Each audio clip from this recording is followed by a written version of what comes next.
Lecture 11 Because I enjoyed it. India, Mumbai, Taj hotel. इश्क ने door bell बजाए लेकिन तभी दरवाजा अपने आप खुल गया। वो थोड़ा हैरान हुई। वो कभी इस तरह के होटल या लग्जरियस रूम में नहीं आई थी। उसे नहीं पता था कि ये सब इलेक्ट्रॉनिक लॉक होते हैं। उसने झिझकते हुए अंदर कदम रखा। सामने ही उसकी नज़र अन्य पर गई जो सोफे पर बैठा था और अपने लैपटॉप पर कुछ काम कर रहा था।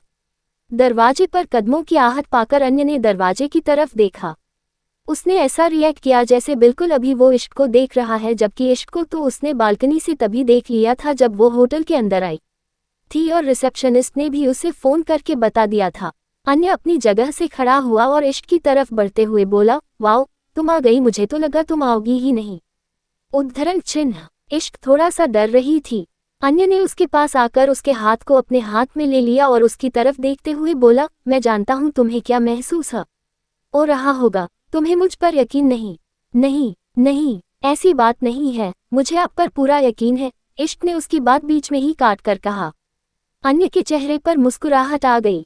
वो उसे देखते हुए बोला, थैंक यू मुझ पर इतना यकीन करने के लिए। ... इश्क ने अपना चेहरा झुका लिया।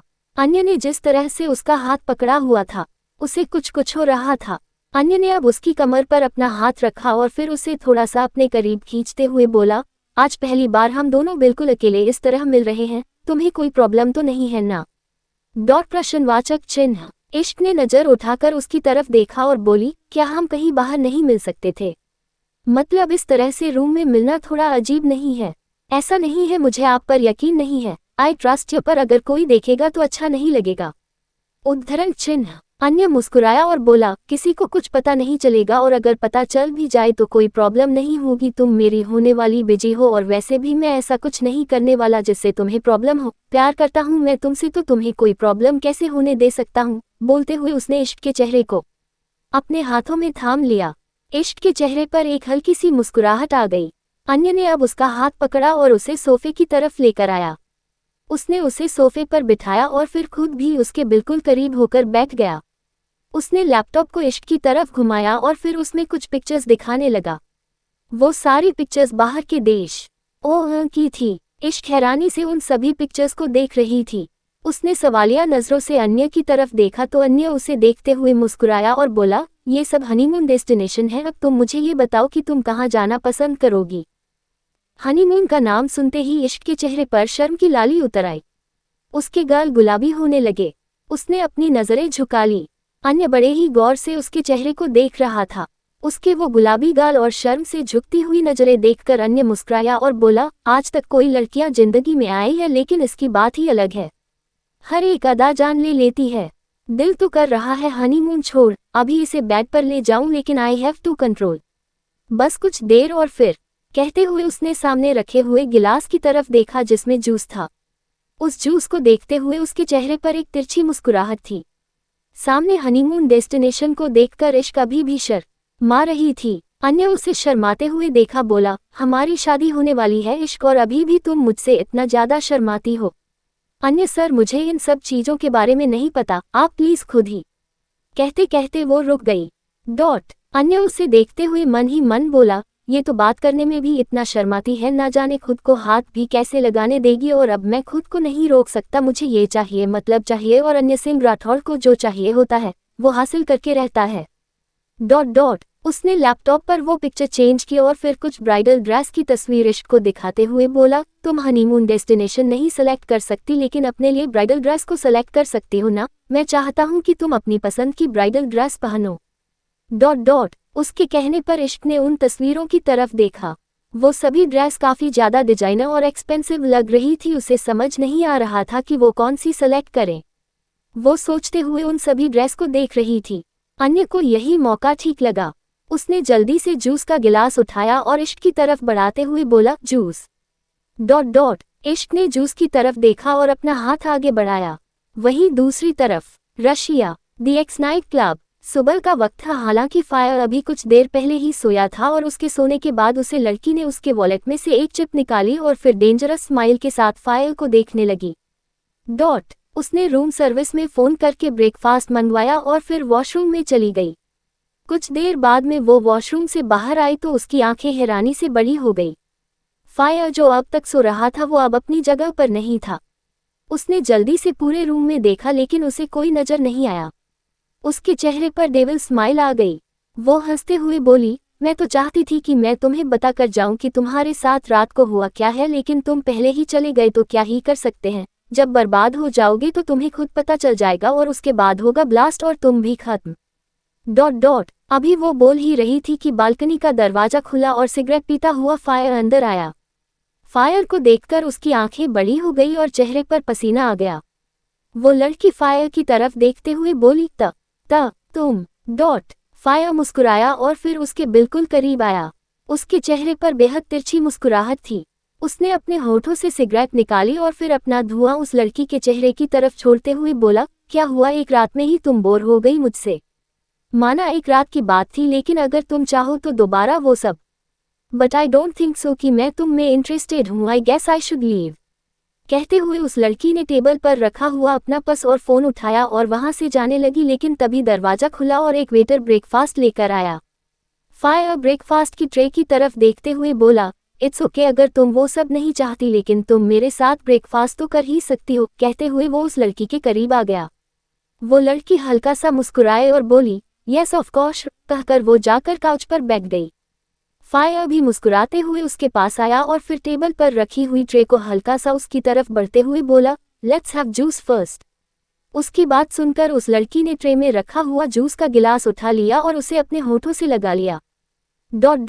फायर अभी भी सिगरेट पी रहा था। जैसे ही उस लड़की के गिलास में जूस खत्म हुआ, उसने उस सिगरेट को नीचे जमीन पर फेंका और फिर उसे अपने पैरों से मसलते हुए बोला, तुम जानती हो मैं कौन हूँ? वो लड़की मुस्कुराए और बोली, आई डोंट नो तुम कौन हो, मुझे बस तुम्हारे साथ क्वालिटी टाइम स्पेंड करना था, मैंने कर लिया। अगर दोबारा तुम्हारे साथ टाइम स्पेंड करने का मन किया तो तुम्हारे बारे में जानने की कोशिश जरूर करूंगी। कहते हुए उसने खाली गिलास वापस ट्रे में रखा और अपनी जगह से खड़े होते हुए बोली, I guess I should leave. Fire तिरछा मुस्कुराते हुए उसकी तरफ देख रहा था। उसके चेहरे पर वो डेविल स्माइल देखकर उसे लड़की को शक हो रहा था, इसलिए वो जल्दी वहां से जाना चाहती थी। फायर चेहरे पर डेविल स्माइल लिए मुस्कुराते हुए उसके पास आया और बोला, अब तुम इस कमरे से ही नहीं इस दुनिया से जाओगी। What do you mean? वो लड़की हैरानी से बोली और उसी वक्त उसे जोरों से खांसी आने लगी। उसकी आंखें बड़ी हो गई। उसने फायर की तरफ देखा जो जाकर बेड पर बैठ गया था और थोड़ा वाइड होकर बैठा था। उसने एक सिगरेट और ली और फिर उसे लाइटर से जलाते हुए बोला, तुम्हें क्या लगता है फायर के कोई करीब आएगा और बिना जले वापस चला जाएगा और फायर उसे जाने देगा? उसकी बात सुनकर उस लड़की के तो होश उड़ गए। फायर डेविल स्माइल के साथ बोला, तुम मेरे बारे में कुछ नहीं जानती, लेकिन तुम्हारे बारे में मैं सब कुछ जानता हूँ माशा। कहते हुए उसने अपने होठों में सिगरेट दबाए और फिर उस लड़की के करीब आया। फायर के मुंह से अपना नाम सुनकर माशा के होश उड़ चुके थे। फायर ने माशा का पर्स लिया और फिर उसमें से वो चिप निकाली जो माशा ने उसके वॉलेट से निकाली थी। वो लड़की अभी भी बुरी तरह से खांस रही थी, लेकिन उस चिप के सामने आते देखा उसने अपनी खांसी को भी कंट्रोल करने की कोशिश की, जिसकी वजह से उसकी और भी ज्यादा बुरी हालत होने लगी। फायर ने उस चिप की तरफ देखा और बोला, ये क्या है? इसमें कुछ इम्पोर्टेंट है क्या बेबी गर्ल? माशा खांसते हुए उसे देख रही थी। अचानक ही उसके मुंह से खून निकला और उसने अपने हाथ की तरफ देखा जो पूरा खून से भर चुका था। फायर ने उस चिप को अपने होठों में दबाया और फिर अपने दांतों से तोड़ते हुए बोला, जिस चीज के लिए तुमने अपनी जान गंवा दी उसमें तो कुछ था ही नहीं बेबी गर्ल। माशा के पैरों तले जमीन खिसक गई। उस चिप में फायर की सारी हिस्ट्री, उसके सारे कांड, उसकी सारी पर्सनल चीजें और उसकी हर एक इन्फॉर्मेशन थी, इसीलिए उसे वो चिप चुरानी थी ताकि वो चिप वो अपने माफिया हस्बैंड डेविल को दे सके और वो रशिया का माफिया किंग बन सके। लेकिन फायर ने उसे चिप को खुद ही तोड़ दिया। वो गहरी गहरी सांस से लेते हुए बोली, यू ब्लडी चीटर। फायर मुस्कुराया और बोला, I am not cheater baby girl, am Fire. और कोई खुद फायर के पास चलने के लिए आए तो फायर उसे कैसे छोड़ दे? वैसे मुझे बहुत मजा आया। You were dam crazy on bed. कहते हुए उसके चेहरे पर एक सार्कास्टिक स्माइल थी। माशा को उस पर गुस्सा करना चाहिए था, लेकिन फिलहाल वो गुस्सा करने की हालत में ही नहीं थी। फायर ने उसे जो जूस सर्व करवाया था उस जूस में पॉइजन था। माशा रिक्वेस्ट करते हुए बोली, please get me to hospital. Fire बिल्कुल उसके पास आकर उस पर झुका और उसके चेहरे की तरफ देखते हुए बोला, फायर सिर्फ आग लगता है, आग बुझाता नहीं है। कहते वक्त उसकी आंखें बेहद खतरनाक लग रही थी। वो उसके ऊपर से हटा और फिर दरवाजे की तरफ बढ़ गया। माशा रो रही थी, उसका गला घुट रहा था। फायर ने दरवाज़ा खोला और बोला, जिंदा तो नहीं बचोगी तुम, लेकिन अगर बच जाओ तो कभी सोचना। तुम, मैं और एक रात और बिकॉज आई एंजॉयड इट। कहते वक्त उसके चेहरे पर कातिलाना मुस्कुराहट थी। मुस्कुराते हुए ही वो रूम से बाहर चला गया। Chapter 12 now it's my turn. इस कहानी में दर्शाए गए सभी दृश्य काल्पनिक है, इनका असल जिंदगी से कोई लेना देना नहीं है। ये सिर्फ कहानी की मान के हिसाब से लिखे गए हैं जो सिर्फ मनोरंजन के लिए है, इनका वास्तविकता से कोई संबंध नहीं। और इन्हें सिर्फ कल्पना तक सीमित रखे। रशिया। एक इंसान जो देखने में कहीं से भी इंसान नहीं लग रहा था बल्कि एक राक्षस लग रहा था। लंबे बाल उसने खुले छोड़ रखे थे और चेहरा बेहद खतरनाक लग रहा था। उसके सामने कुछ लोग जिंदगी की भीख मांग रहे थे, लेकिन उसे जैसे किसी पर कोई तरस नहीं आ रहा था। उसके आदमी उन लोगों पर अत्याचार किए जा रहे थे। तभी उस आदमी का फोन बजा और उसने अपना फोन रिसीव किया। सामने से जो कहा गया उसे सुनकर उसका भयानक चेहरा और भी ज्यादा भयानक हो गया था। वो गुस्से से कांपने लगा और अपना फोन फेंकते हुए बोला, डेविल को कोई नहीं हरा सकता। फायर, तूने बहुत गलत किया, तुझे उसे खत्म नहीं करना चाहिए था। बहुत गलत किया तूने माशा को मारकर। अब ये डेविल तेरी लाइफ का डेविल बनेगा। कहते हुए वो आगे बढ़कर आया जहां पर उसका आदमी एक इंसान जो जमीन पर हाथ जोड़कर रहम की भीख मांग रहा था उसके बाल पकड़कर खींच रहा था। वो वहां पर आया, उसने साइड में रखा हुआ एक चाकू उठाया और सीधा उस नीचे बैठे आदमी की गर्दन पर चला दिया जिस आदमी ने उसके बाल हाथ में पकड़ रखे थे। वो बाल उसके हाथ में ही रह गए और धड़ सर से अलग होकर नीचे जमीन पर गिर गया। डेविल उस आदमी को देखते हुए पागलों की तरह हंसने लगा और चिल्लाते हुए बोला, यही हाल मैं उसे फायर का करूंगा। बोलकर वो और भी ज्यादा तेज हंसने लगा। वहां पर इस वक्त उसकी खतरनाक हंसी गूंज रही थी। इंडिया में द ताज होटल। इश्क ने अन्य के हाथों से जूस का गिलास लिया और फिर उसे अपने होठों से लगाने लगी, लेकिन अचानक ही उसे बहुत जोर से खांसी आने लगी क्योंकि अन्य ने उसके साथ बैठे ही सिगरेट पीनी छोटे उरू कर दी थी और उसे सिगरेट की स्मेल बहुत ज्यादा गंदी लगती थी। वहां पर थोड़ा धुआं हो चुका था जिसकी वजह से उसे एकदम से खांसी छूट पड़ी। खांसने की वजह से उसका हाथ भी एकदम कांप गया और वो जूस का गिलास उसके ऊपर गिर गया। पूरा जूस उसके ऊपर ही बिखर चुका था। वो झट से अपनी जगह से खड़ी हुई और अपनी ड्रेस की तरफ देखने लगी जो पूरी खराब हो चुकी थी। अन्य ने गुस्से से देखा और चिल्लाते हुए बोला, हाथों में जान नहीं है क्या तुम्हारे? एक जूस का गिलास ढंग से नहीं पकड़ सकती थी। इश्क जो पहले ही जूस गिरने की वजह से परेशान थी, अन्य को गुस्से में चिल्लाते हुए देख उसकी तरफ देखने लगी। उसकी आंखों में नमी आ गई थी। उसकी आंखों में नमी देखकर अन्य को अपनी गलती का एहसास हुआ। उसने जल्दी से अपने माथे पर उंगलियां रखी। उसका हाथ हल्का हल्का कांप रहा था। वो इश्क की तरफ देखते हुए सोच रहा था कि कितना बड़ा बेवकूफ़ है वो। उसने जल्दी से इश्क के कंधों पर अपना हाथ रखा तो इश्क एकदम से कांप उठी। वो अभी भी अपनी नम आंखों से उसे देख रही थी। अन्य उसकी तरफ देखते हुए बोला, सॉरी इश्क।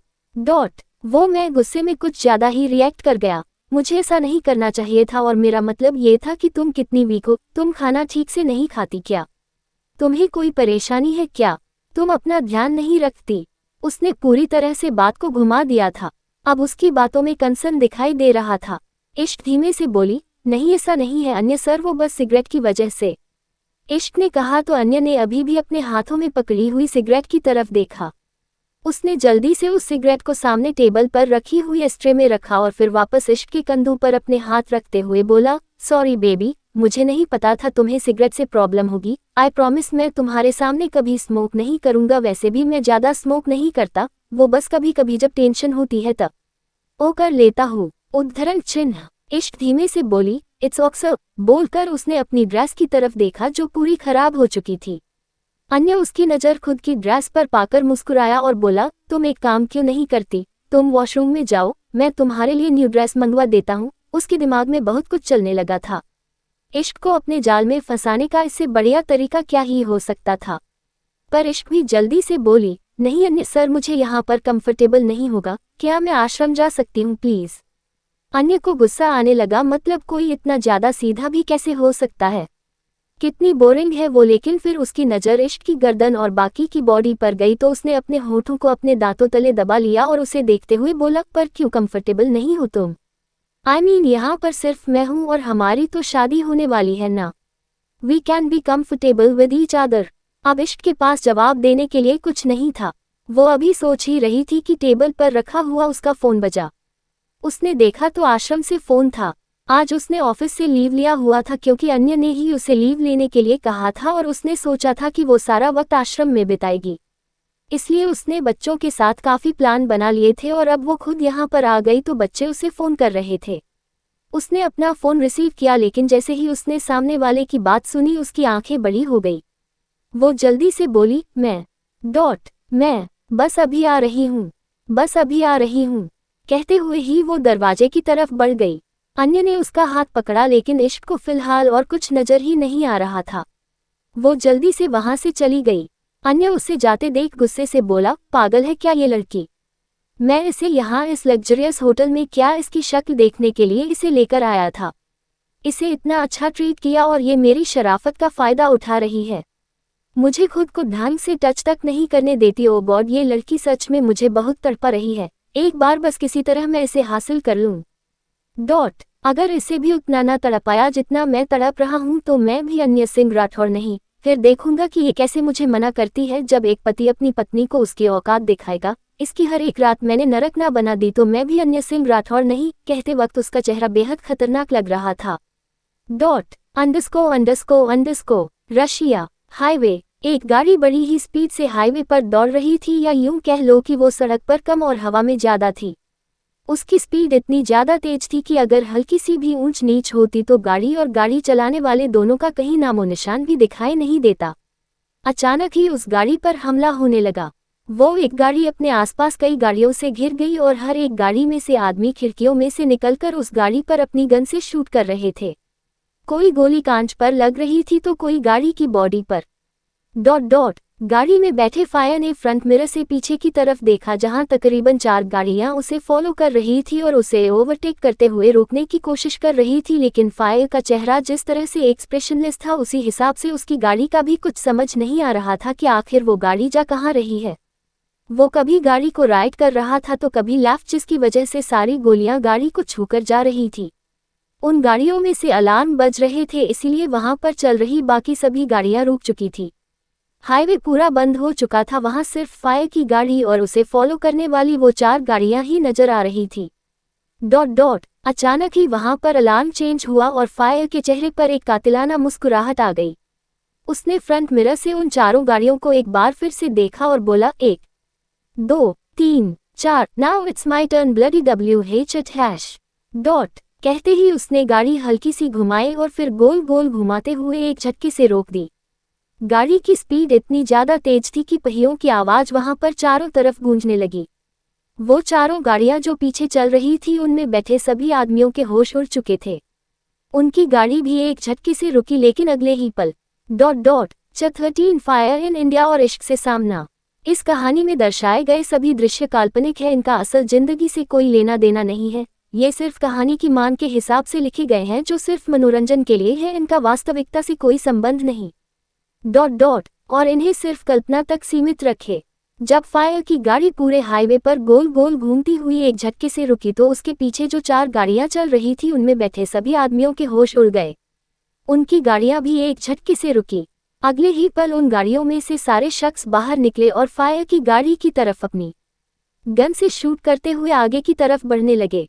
फायर की पूरी गाड़ी गोलियों से भर चुकी थी, सभी कांच टूट चुके थे और सभी खिड़कियां, गाड़ी की बॉडी पूरी तरह से डैमेज हो चुकी थी। अचानक ही वहां पर सायरन चेंज हुआ और करीबन 5 से 6 गाड़ियां बड़ी रफ्तार से दूसरी तरफ से उन सभी की तरफ बढ़ी। जो 4 गाड़ियां फायर का पीछ आकर रही थी, अचानक ही उनमें एक एक कर ब्लास्ट होना शुरू हो गया तो उन सभी आदमियों ने अपनी गाड़ी की तरफ पीछे पलटकर देखा। उनकी सभी गाड़ियां ब्लास्ट हो चुकी थी। सिर्फ एक गाड़ी सही सलामत बची थी जिसके शीशे प्योर ब्लैक थे। अब उन्होंने आगे की तरफ देखा, जो गाड़ियां उनकी तरफ बढ़ रही थी वो बिल्कुल उनके करीब आ चुक बड़ी ही थी और उनमें से शख्स बाहर निकाल कर आ रहे थे, लेकिन उनके चेहरे पर कोई भी परेशानी नहीं थी क्योंकि फायर की गाड़ी को वो घेर चुके थे और अब तक उन्होंने जिस तरह से उसकी गाड़ी पर हमला किया था उससे फायर का बचाना नामुमकिन था। उन्होंने जल्दी से सामने की तरफ भी गोलियां चलानी शुरू कर दी, लेकिन अब वो कमजोर पड़ने लगे थे क्योंकि सामने वाले शख्स और भी ज्यादा ताकतवर थे और उनका एक भी वार खाली नहीं जा रहा था। एक एक कर वो सभी आदमी नीचे गिरने लगे। किसी के सिर पर गोली लग रही थी तो किसी की चेस्ट पर, किसी के पैर पर तो किसी के हाथ पर। वहां पर अंधाधुंध फायरिंग हो रही थी। तभी एक शख्स जो अभी पीछे वाली गाड़ी में बैठा था और उसकी गाड़ी में कोई ब्लास्ट नहीं हुआ था, वो अपनी गाड़ी से बाहर आया। उसे बाहर आते हुए देखा फायर के जो आदमी थे उन्होंने फायरिंग करना बंद कर दिया था। वो आदमी बाहर आया और उन सभी आदमियों की तरफ देखते हुए बोला, अब तुम लोग मेरा कुछ भी नहीं बिगाड़ सकते, फायर खत्म हो चुका है। कहते हुए उसने फायर की गाड़ी की तरफ देखा जो बिल्कुल डैमेज हो चुकी थी, लेकिन उस वक्त उसकी आंखें हैरानी से फटी की फटी रह गई जब अचानक से उस गाड़ी का दरवाजा टूटकर दूसरी तरफ गिरा हो। उसमें से 2 कदम बाहर आए। चेहरे पर एक खतरनाक स्माइल लिए फायर उस गाड़ी में से बाहर निकाला और डेविल की तरफ बढ़ा। अपने सामने फायर को देखकर डेविल का गला सूखने लगा। गाड़ी की इतनी डैमेज हालत होने के बाद भी फायर को एक खरोच तक नहीं आई थी। उसने गुस्से से फायर को देखा और फिर अपनी कमर से गन निकालते हुए बोला, मैं तुझे जिंदा नहीं छोड़ूंगा, तूने माशा को। अभी उसने बोला ही था कि फायर तेज कदमों से बिल्कुल उसके पास आया और उसने जल्दी से अपना हाथ पीछे की तरफ दिखाकर अपने आदमी को वहीं रुकने का इशारा किया, क्योंकि उन सभी आदमियों ने एक बार फिर से गन डेविल की तरफ पॉइंट कर दी थी। फायर डेविल की तरफ देखते हुए बोला, मैं चाहता तो 3 की जगह 4 गाड़ियों में भी ब्लास्ट हो सकता था, लेकिन तुझे मैं इतनी आसानी से नहीं मार सकता। तूने फायर के दिमाग के साथ खेलने की कोशिश की है तो फायर के दिमाग के साथ खेलने वाले का दिमाग यूं ही कैसे छोड़ सकता है। कहते हुए ही फायर ने अपने हाथ में पकड़ी हुई गन डेविल के माथे पर तान दी थी। फायर के हाथ में भी गन थी जो वो फायर की तरफ पॉइंट कर चुका था। वो भी गुस्से में बोला, तू मुझसे जीत नहीं सकता। आई रियली लव माशा एंड नाउ तुझे भी खत्म होना पड़ेगा। कहते हुए उसने अपने हाथों में पड़ी हुई गन का ट्रिगर दबा दिया, लेकिन अगले ही पल उसे अपने पैरों तले जमीन खिसकती हुई महसूस हुई। ट्रिगर दबाने के बाद भी गोली नहीं चली।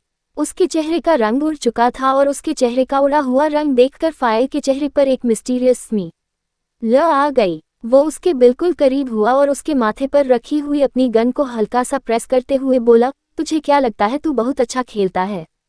No devil, Fire is the mastermind here, Fire ने कहा और फिर अपनी गन का ट्रिगर दबा दिया और गोली सीधा डेविल के सिर के आर पार हो गई। खून के छींटे फायर के चेहरे पर भी आए और डेविल की लाश धड़ाम से नीचे जमीन पर गिरी। अगले ही पल फायर का चेहरा एक बार फिर से एक्सप्रेशनलेस हो गया। वो पैरों के बाल डेविल की लाश के पास नीचे जमीन पर बैठा और उसे अपनी गहरी नजरों से देखते हुए बोला, फायर के सामने कोई खुद को आग समझे, ये फायर को बिल्कुल बर्दाश्त नहीं। फायर खेल खेलता है, खुद से किसी को खेलने नहीं देता। BTW माशा वॉज गुड परफॉर्मर। कहते हुए उसके चेहरे के एक्सप्रेशन बेहद खतरनाक थे। फायर अपनी जगह से उठा और जल्दी से सामने खड़ी गाड़ियों की तरफ बढ़ा। उसमें से एक गाड़ी उसके लिए ही आई थी। वो अपनी गाड़ी में बैठ ही रहा था कि पारस जल्दी से उसके पास आया और बोला, बॉस प्राइवेट जेट रेडी हो चुका है, बस आपका इंतजार हो रहा है। इंतजार मेरा नहीं हो रहा। इंतजार तो, कहते कहते वो बीच में ही चुप हो गया और गाड़ी में बैठ गया। उसके बैठते ही ड्राइवर ने गाड़ी स्टार्ट कर दी थी। पारस उसे जाते देख बोला, यस बॉस, इंतजार तो अग्नि सिंह राठौड़ कहा ओ रहा है। कहते हुए उसके चेहरे पर एक तिरछी मुस्कुराहट थी। इंडिया, राठौर मेंशन सांझ अभी अभी अपने कमरे में आए और सूर्या की तरफ गुस्से से देखने लगी। सूर्या ने जब उसे उसके रौद्र रूप में देखा तो बैठ से उठकर जल्दी से उसके पास आया और उसे अपनी बाहों में भरकर बोला, क्या हुआ शुगर कैंडी, आज तुम आग की तरह का यूं जल रही हो। सांझ ने उसे गुस्से से देखा और फिर उसके सीने पर अपना हाथ रखकर उसे खुद से अलग करते हुए बोली, आग में न जलूं तो क्या करूं? मैं कब से अग्नि का इंतजार कर रही हूं, लेकिन आप मुझे बता ही नहीं रहे कि अग्नि कब आएगा। आपको पता है मैं अपने बच्चे को कितना मिस कर रही हूँ। सॉरी शुगर कैंडी, मुझे भी नहीं पता वो कब आएगा, लेकिन बस इतना बता सकता हूँ कि जल्द ही वो तुम्हारे सामने होगा। पर कब? सांझ ने पूछा। सूर्या ने अब कोई जवाब नहीं दिया, बस उसे वापस अपने सीने से लगा लिया और एक गहरी सांस ली। उसके दिमाग में बहुत कुछ चल रहा था। रशिया, एक खुले एरिया में एक प्राइवेट जेट रेडी खड़ा था। फायर की गाड़ी आकर वहां पर रुकी और फायर जल्दी से गाड़ी से निकलकर उस प्राइवेट जेट की तरफ बढ़ा। पारस भी उसके पीछे पीछे ही था और उसके अलावा उसे प्राइवेट जेट में कुछ स्टाफ भी था। जल्द ही प्राइवेट जेट ने टेक ऑफ किया। कुछ देर बाद फायर अपनी जगह पर बैठा रिलैक्स कर रहा था। उसकी शर्ट पर एक ब्लड का स्टेन लगा था। पारस उसके पास आया और उसे चेंज करने के लिए कहा। उसने उसकी शर्ट उसकी तरफ बढ़ाई तो फायर अपनी जगह से उठा और चेंज करने लगा, लेकिन फिर तभी उसकी नज़र सामने खड़ी एक लड़की पर गई जो स्टाफ मेंबर थी। फायर बिना पारस की तरफ देखे एक्सप्रेशनलेस होकर बोला, गेट आउट। पारस को उसके इस तरह गुस्से में बोलने से कुछ समझ नहीं आया, लेकिन जब उसने फायर की नज़रों का पीछा किया तो उसे सब समझ आ गया। अगले ही पल वो वहां से बाहर चला गया। उसके जाने के बाद फायर ने सामने खड़ी लड़की को अपने पास आने का इशारा किया तो वो लड़की बड़ी ही सेडक्टिव वे में चलती हुई उसके पास आई। फायर अपनी जगह पर बैठा और फिर अपनी शर्ट के बटन खोलने लगा तो उस लड़की के चेहरे पर एक सेडक्टिव स्माइल आ गई। उस लड़की ने भी अपनी शर्ट के बटन खोलने शुरू कर दिए और फिर फायर के ऊपर झुक गई। फायर ने खुद को पूरा रिलैक्स छोड़ा हुआ था। अंडरस्को। एक दिन बाद इंडिया में आश्रम में चहल पहल मची हुई थी, क्योंकि आज से इश्क और अन्य की शादी के सारे फंक्शन शुरू होने वाले थे। उनकी शादी में बस 3 दिन बचे थे। आज शाम को संगीत होने वाला था, कल हल्दी और मेहंदी और परसों शादी। अभी इश्क आश्रम के कामों में लगी हुई थी, तभी उसके फोन पर अमायरा का फोन आया। अमायरा से बात करते वक्त इश्क के चेहरे पर थोड़ी सी परेशानी नजर आ रही थी। अमायरा ने अन्य और इश्क की शादी के लिए जो डिजाइनर आउटफिट लिया था उसमें थोड़ी सी प्रॉब्लम आ गई थी और इसी वजह से अब उसे उस डिजाइनर हाउस जाना पड़ रहा था। वो चाहती थी कि इश्क उसके साथ जाए। इश्क ने हाँ कहा और फिर कुछ ही देर में उसे मार्केट मिलने के लिए कहा। वहीं दूसरी तरफ एक खुला मैदान जहां पर अभी अभी एक प्राइवेट जेट लैंड हुआ था, उसमें से तकरीबन 25 साल का एक शख्स बाहर आया। आइस ब्लू आंखें, 6 फुट 4 इंच हाइट, एकदम किलर पर्सनैलिटी। वो शख्स चलती फिरती आग लग रहा था। उसके साथ ही एक आदमी भी था। वो आदमी उस शख्स की तरफ देखते हुए बोला, welcome to India boss, you looking fire. अभी सिर्फ उसने इतना ही कहा था कि एक जोरदार थप्पड़ उसके गाल पर आकर लगा। वो शख्स बेहद गुस्से से पारस को देखते हुए बोला, अग्नि सिंह राठौड़ हूं मैं। बेशक आप कह सकते हो, लेकिन फायर नो। फायर अग्नि का वजूद है, लेकिन वो उसके अंदर दफन है, जो तभी बाहर आएगा जब कोई उसके सामने खुद आग बनने की कोशिश करेगा। कहते हुए फायर उर्फ अग्नि सिंह राठौड़ के चेहरे पर एक मिस्टीरियस स्माइल थी। उसने सामने की तरफ देखा जहां पर कुछ गाड़ियां खड़ी थी। वो उन गाड़ियों की तरफ बढ़ा। ड्राइवर ने उसके लिए गाड़ी का दरवाजा खोला, लेकिन अग्नि ने ड्राइविंग सीट का दरवाजा खोला और बोला, आई डोंट नीड एनीवन। कहकर वो ड्राइविंग सीट पर बैठ गया और अगले ही कुछ पलों में उसकी गाड़ी वहां से निकल चुकी थी। उसके बॉडीगार्ड और ड्राइवर के साथ पारस भी वहीं पर खड़ा रह गया था। अग्नि की गाड़ी को जाते देखा, बोला, आई होप कोई आपके सामने ना आए, वरना आग सिर्फ राख करना जानती है। विस्मयादिबोधक चिन्ह उद्धरण चिन्ह अंडरस्को। एक लग्जरियस गाड़ी नॉर्मल स्पीड में सड़क पर चल रही थी कि एक गाड़ी सामने से आकर उस गाड़ी से टकरा गई। गाड़ी की ड्राइविंग सीट पर बैठे अग्नि ने सामने की तरफ देखा, जो एक कैब थी और उसकी गाड़ी से आकर टकराई थी। उस कैब का ड्राइवर बड़ी ही फुर्ती से बाहर निकला और फिर अग्नि की गाड़ी की तरफ आया। अग्नि अभी भी आराम से अपनी गाड़ी में बैठा था। उस ड्राइवर ने आकर अग्नि की साइड का दरवाजा जोर जोर से बजाना शुरू किया तो अग्नि गाड़ी से बाहर निकाला और बोला, गलती मेरी तरफ से नहीं हुई, लेकिन फिर भी तुम्हारी गाड़ी का जो न छोटे नुकसान हुआ है वो मैं भरने के लिए तैयार हूं। लेकिन उस ड्राइवर ने तो शायद ठान ली थी कि वो सामने वाले की कोई बात सुनेगा ही नहीं। उसने अग्नि का गिरेबान पकड़ा और एक जोरदार मुक्का उसकी गर्दन पर जड़ दिया। अगर कोई अग्नि की तरफ नजरें भी उठाता तो अग्नि उसकी आंखें निकाल देता, लेकिन वो सिर्फ खुद को शांत रख रहा था। लेकिन शायद आग होती ही जलने के लिए है। जैसे ही उस ड्राइवर ने उसकी गर्दन पर वो मक्का जड़ा, उसके चेहरे के एक्सप्रेशन जो अभी तक बिल्कुल बर्फ की तरह ठंडे थे अब आग की तरह जलने लगे और उसने गुस्से से उसे ड्राइवर की तरफ देखा। वो ड्राइवर गुस्से से चिल्लाते हुए बोला, बिगड़े बाप की बिगड़ी औलाद, खुद को समझती क्या है? किसी की भी जान ले लोगे तुम? पैसे है तो कुछ भी करोगे? क्या यही सिखाया है तुम्हारी माँ ने? पर तुम जैसे की माँ होती ही कहाँ है? प्रश्नवाचक चिन्ह। तुम्हारी माँ तो रात को क्लबों में। अभी वो बोल ही रहा था कि एक जोरदार मुक्का उसके गाल पर पड़ा और उसका पूरा चेहरा दूसरी तरफ घूम गया। पूरा गाल अंदर की तरफ धंस चुका था और होठों के किनारे फट चुके थे। दर्द से कराहते हुए वो ड्राइवर सीधा जमीन पर जाकर गिरा और गुस्से से कांपता हुआ अग्नि उसकी तरफ बढ़ा। वही थोड़ी ही दूरी पर इश्क अमायरा का इंतजार कर रही थी, लेकिन जैसे ही उसने सामने किसी के चीखने की आवाज सुनी तो वो उस तरफ बढ़ गई। 14 बहुत घटिया हूं मैं। इश्क मार्केट में जाने वाले रास्ते पर एक तरफ खड़ी थी। वो अमायरा का इंतजार कर रही थी, लेकिन तभी उसका ध्यान सामने की तरफ गया जहां से किसी के चीखने चिल्लाने की आवाज आ रही थी, जैसे कोई दर्द से कराह रहा हो, और ऐसी आवाज सुनकर इश्क खुद को उस तरफ जाने से रोक नहीं पाए। वहीं दूसरी तरफ गुस्से से कांपता हुआ अग्नि उस कैब ड्राइवर की तरफ आया जिसने उस पर हाथ उठाया था। उसने खुद को कंट्रोल करने की कोशिश की थी, इसीलिए अपनी गलती ना होते हुए भी उसने एक्सीडेंट का हर्जाना भरने का ऑफर दिया था, लेकिन जब सामने वाला ही खुद मौत मांगे तो फिर अग्नि पीछे कैसे ही हट सकता था। उसके एक पंच से ही उस कैब ड्राइवर का पूरा मुंह टेढ़ा हो चुका था। आसपास भीड़ जमने लगी थी। दर्द से कराहते हुए वो कैब ड्राइवर नीचे जमीन पर बैठा था। अग्नि उसके करीब आया और पैरों के बल बैठकर उसे अपने गहरी नजरों से देखते हुए बोला, इंसान को अपना मुंह अपनी औकात के हिसाब से खोलना चाहिए। अगर औकात के बाहर खुला तो इंसान ही पूरी तरह से खुल जाता है। कहते हुए उसने एक जोरदार पंच उसके दूसरे गाल पर जड़ा तो उस कैब ड्राइवर का पूरा मुंह एक बार फिर से हिल गया और मुंह से पूरा खून निकलकर बाहर की तरफ गिरा। इश्क की आंखें फटी की फटी रह गई। वो उस इंसान को नहीं देख सकती थी जो उस कैब ड्राइवर का ये हाल कर रहा था, लेकिन उस ड्राइवर की हालत देखकर ही वो बुरी तरह से कांपने लगी थी।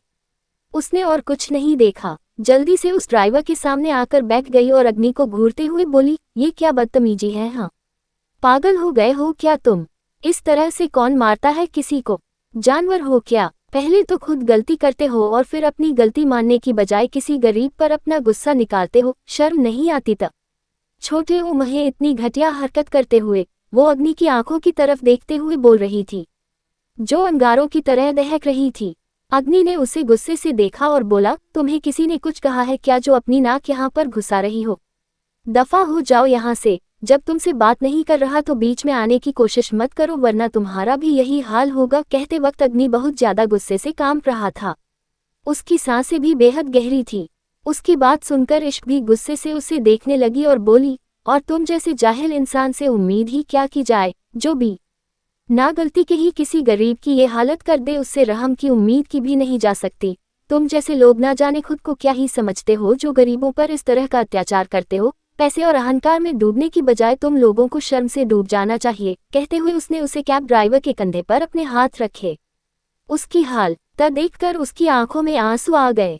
अग्नि गुस्से से उन दोनों की तरफ देख रहा था। उसका मन तो कर रहा था कि उस कैब ड्राइवर की जान ले ले, लेकिन किसी तरह उसने खुद को कंट्रोल किया और अपनी जगह से खड़े होकर अपनी गाड़ी की तरफ बढ़ने लगा। पीछे से इश्क उस ड्राइवर की तरफ देखते हुए बोली, आप फिक्र मत कीजिए अंकल, मैं आपको हॉस्पिटल लेकर चलती हूँ। ऐसे लोग ऐसे ही होते हैं, निहायती घटिया और बेशर्म। ना जाने इनके घर वाले इन्हें कुछ सिखाते क्यों नहीं। ऐसे लोगों पर तो उनके घर वालों को भी शर्म आती होगी, नफरत होती होगी, पर क्या ही कर सकते हैं। इस तरह के घटिया लोग अपने घर वालों को भी शर्मसार कर देते हैं। उसकी बात सुनकर अग्नि के अपनी कार की तरफ बढ़ते हुए कदम रुक गए। उसने पलटकर पीछे की तरफ देखा और बोला, अगर अपनी बदतमीजी और बेशर्मी पर आ गया तो तुम किसी को मुंह दिखाने लायक नहीं रहोगी। अच्छा होगा मेरे मुंह मत लगो, वरना यही बीच बाजार में शर्म का चैप्टर बहुत अच्छी तरह से पढ़ा दूंगा। ... इतना कहकर वो आगे की तरफ घूम गया और अपनी गाड़ी की तरफ जाने लगा।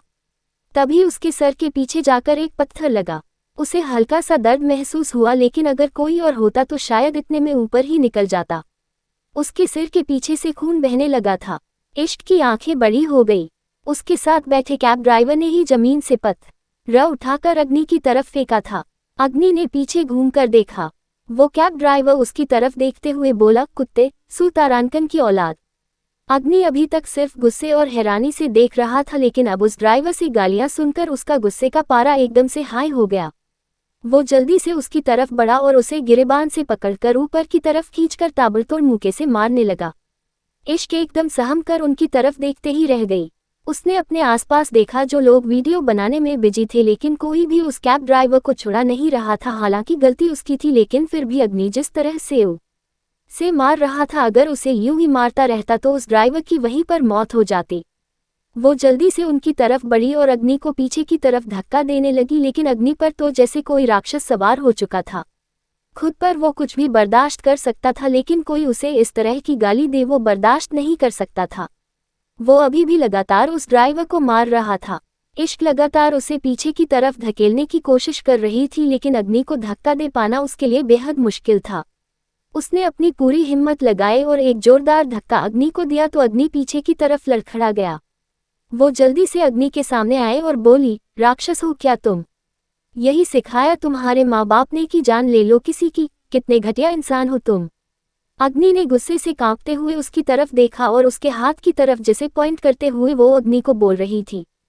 उसने जल्दी से उसके हाथ को पकड़ा और उसे घुमाकर मरोड़ते हुए उसकी पीठ से लगा दिया। इश्क की एक जोरदार आह निकल गई। अग्नि ने उसका हाथ बहुत ज्यादा कसकर पकड़ हुआ था, जिससे उसे बहुत ज्यादा दर्द हो रहा था। अग्नि उसके कान के पास अपना चेहरा लाकर बोला, घटिया नहीं, बहुत घटिया हूं मैं। ... और अगर चाहती हो कि ये घटियापन तुम्हें ना दिखाऊं तो अपनी जुबान बंद रखो, वरना क्या? हाँ, क्या करोगे तुम? इश्क भी जोर से बोली। उसी वक्त अग्नि का हाथ गलती से इश्क के कंधे पर लगा और उसका दुपट्टा नीचे गिर गया तो इश्क की आंखें हैरत में फैल गई। उसे लगा अग्नि ने जानबूझकर उसका दुपट्टा नीचे गिराया है। उसकी आंखों में आंसू आ गए। वो अपना हाथ छुड़वाने की कोशिश कर रही थी और वहीं उसका दुपट्टा नीचे गिरता देख अग्नि का हाथ ढीला पड़ चुका था, जिससे इश्क जल्दी से उससे अपना हाथ छुड़ाते हुए उसकी तरफ घूमी और उसे गुस्से से देखते हुए उस पर हाथ उठा दिया, लेकिन उस का हाथ अग्नि के गाल को छूता उससे पहले ही अग्नि ने उसका हाथ हवा में ही रोक दिया और बेहद गुस्से से उसे देखने लगा। उसकी नज़र इश्क की गर्दन पर गई और उसका वो डीप गला देखकर उसने अपनी नज़रें वापस उसके चेहरे पर डाली और उसे बेहद गुस्से से देखते हुए बोला, अपने हाथ को थोड़ा कंट्रोल में रखो एंग्री बर्ड, वरना मुंह और हाथ दोनों एक साथ तोड़ दूंगा। कहकर उसने एक झटके से इश्क का हाथ छोड़ दिया। दर्द की वजह से इश्क की सिसकियां निकल रही थी।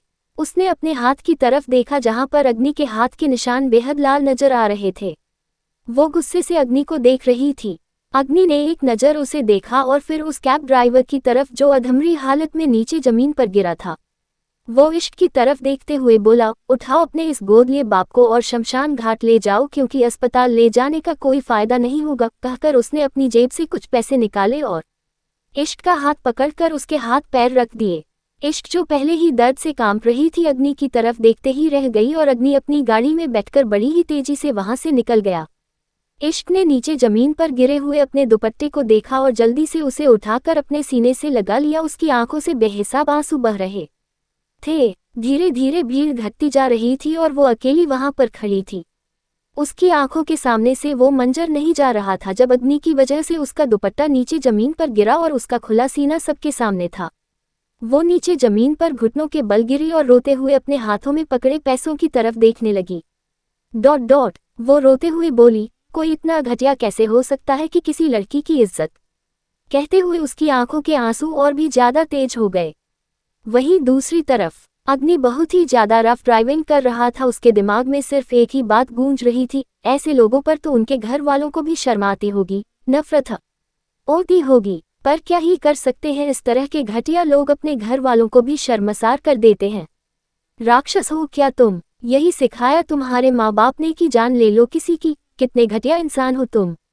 जब 15 फार्म हाउस में अन्य, इश्क और अग्नि राठौर मेंशन जाना चाहता था, लेकिन अभी जो हुआ उसके बाद अब उसका दिमाग पूरी तरह से घूम चुका था और फिलहाल राठौर मेंशन की तरफ ना जाकर उसकी गाड़ी यूं ही सड़कों पर घूम रही थी। उसके हाथों में एक वाइन की बोतल थी और पूरी गाड़ी सिगरेट के धुएं से भरी हुई थी। वहीं दूसरी तरफ इश्क अभी भी उसी रास्ते पर थी। बारिश शुरू हो चुकी थी और उसकी आंखों से आंसू अभी भी लगातार बह रहे थे। अपने आंसू पोंछते हुए वो सामने सड़क की तरफ चल रही थी कि तभी एक गाड़ी उसके बिल्कुल सामने आकर रुकी। एक झटके से गाड़ी रुकने पर वो सहम गई और खुद को संभाल नहीं पाए, इसलिए नीचे गिर गई। अन्य गाड़ी में से बाहर निकाला और जल्दी से इश्क की तरफ बढ़ा। उसने इश्क के कंधों पर अपने हाथ रखे और उसकी तरफ देखते हुए बोला, तुम इस हालत में यहाँ क्या कर रही हो? क्या हुआ तुम्हें? और ये कैसी हालत बना रखी है तुमने? कहते हुए उसने इश्क के गाल पर अपना हाथ रखा और उसके गाल को हल्का हल्का सहलाने लगा। इश्क ने उसकी तरफ देखा, लेकिन अभी वो कुछ सोच समझ ही नहीं पा रही थी। उसके चेहरे के एक्सप्रेशन देखकर ही लग रहा था वो नॉर्मल बिल्कुल नहीं है। तुम यहाँ कर क्या रही हो? पहले मुझे ये बताओ, तुम्हें तो इस वक्त आश्रम में होना चाहिए था ना? अन्य ने पूछा। वो मैं ड्रेस के लिए। कहते हुए इश्क अपनी जगह से खड़ी हुई तो अन्य ने उसका हाथ पकड़ा और उसे गाड़ी की तरफ ले जाते हुए बोला, अगर तुम्हें कहीं बाहर जाना था तो तुम मुझे फोन कर देती, मैं खुद तुम्हें ले जाता। देखो क्या हालत बना ली है तुमने अपनी। अगर तबीयत ठीक नहीं है तो आराम करना चाहिए तुम्हें। इश्क उसकी तरफ देखते हुए बोली, मैं ठीक हूँ, मुझे लगता है मुझे आश्रम जाना चाहिए। नहीं, अब तुम कहीं नहीं जाओगी, तुम बस मेरे साथ जाओगी, अन्य ने उसकी बात बीच में ही काट कर कहा। इश्क उसकी तरफ देखती रह गई। अन्य और इश्क दोनों गाड़ी के पास पहुंच चुके थे। उसने इश्क की तरफ कदम बढ़ाया तो इश्क गाड़ी से लग गई। अन्य हल्का सा उसके ऊपर झुककर बोला, मैं जानता हूं कि हमारी शादी में 3 दिन बचे हैं, लेकिन अब मैं तुम्हारी कोई बात नहीं सुनूंगा। अब तुम वही करोगी जो मैं कहूंगा, तुम्हें मेरी बात माननी होगी और अब तुम आश्रम में नहीं बल्कि मेरे साथ रहोगी। उद्धरण चिन्ह। उसकी बात सुनकर इश्क और भी ज्यादा चौंक गई। वह कुछ कहने को हुई लेकिन उससे पहले ही अन्य ने गाड़ी का दरवाजा खोला और उसे अंदर बैठने के लिए कहा। इश्क उसकी तरफ देखते हुए बोली, आप प्लीज मेरी बात मानिए, मैं यहाँ से आश्रम चली जाऊंगी। ऐसे अच्छा, मैंने कहा ना तुमसे, अब मैं तुम्हारी कोई बात नहीं सुनूंगा और तुम्हें मेरी बात माननी होगी। कहते हुए अन्य थोड़े गुस्से में नजर आ रहा था तो इश्क ने अपना सर झुका लिया और चुपचाप गाड़ी में बैठ गई। अन्य उसे गाड़ी में बैठते हुए देख मुस्कुराया और फिर जल्दी से ड्राइविंग सीट की तरफ आया।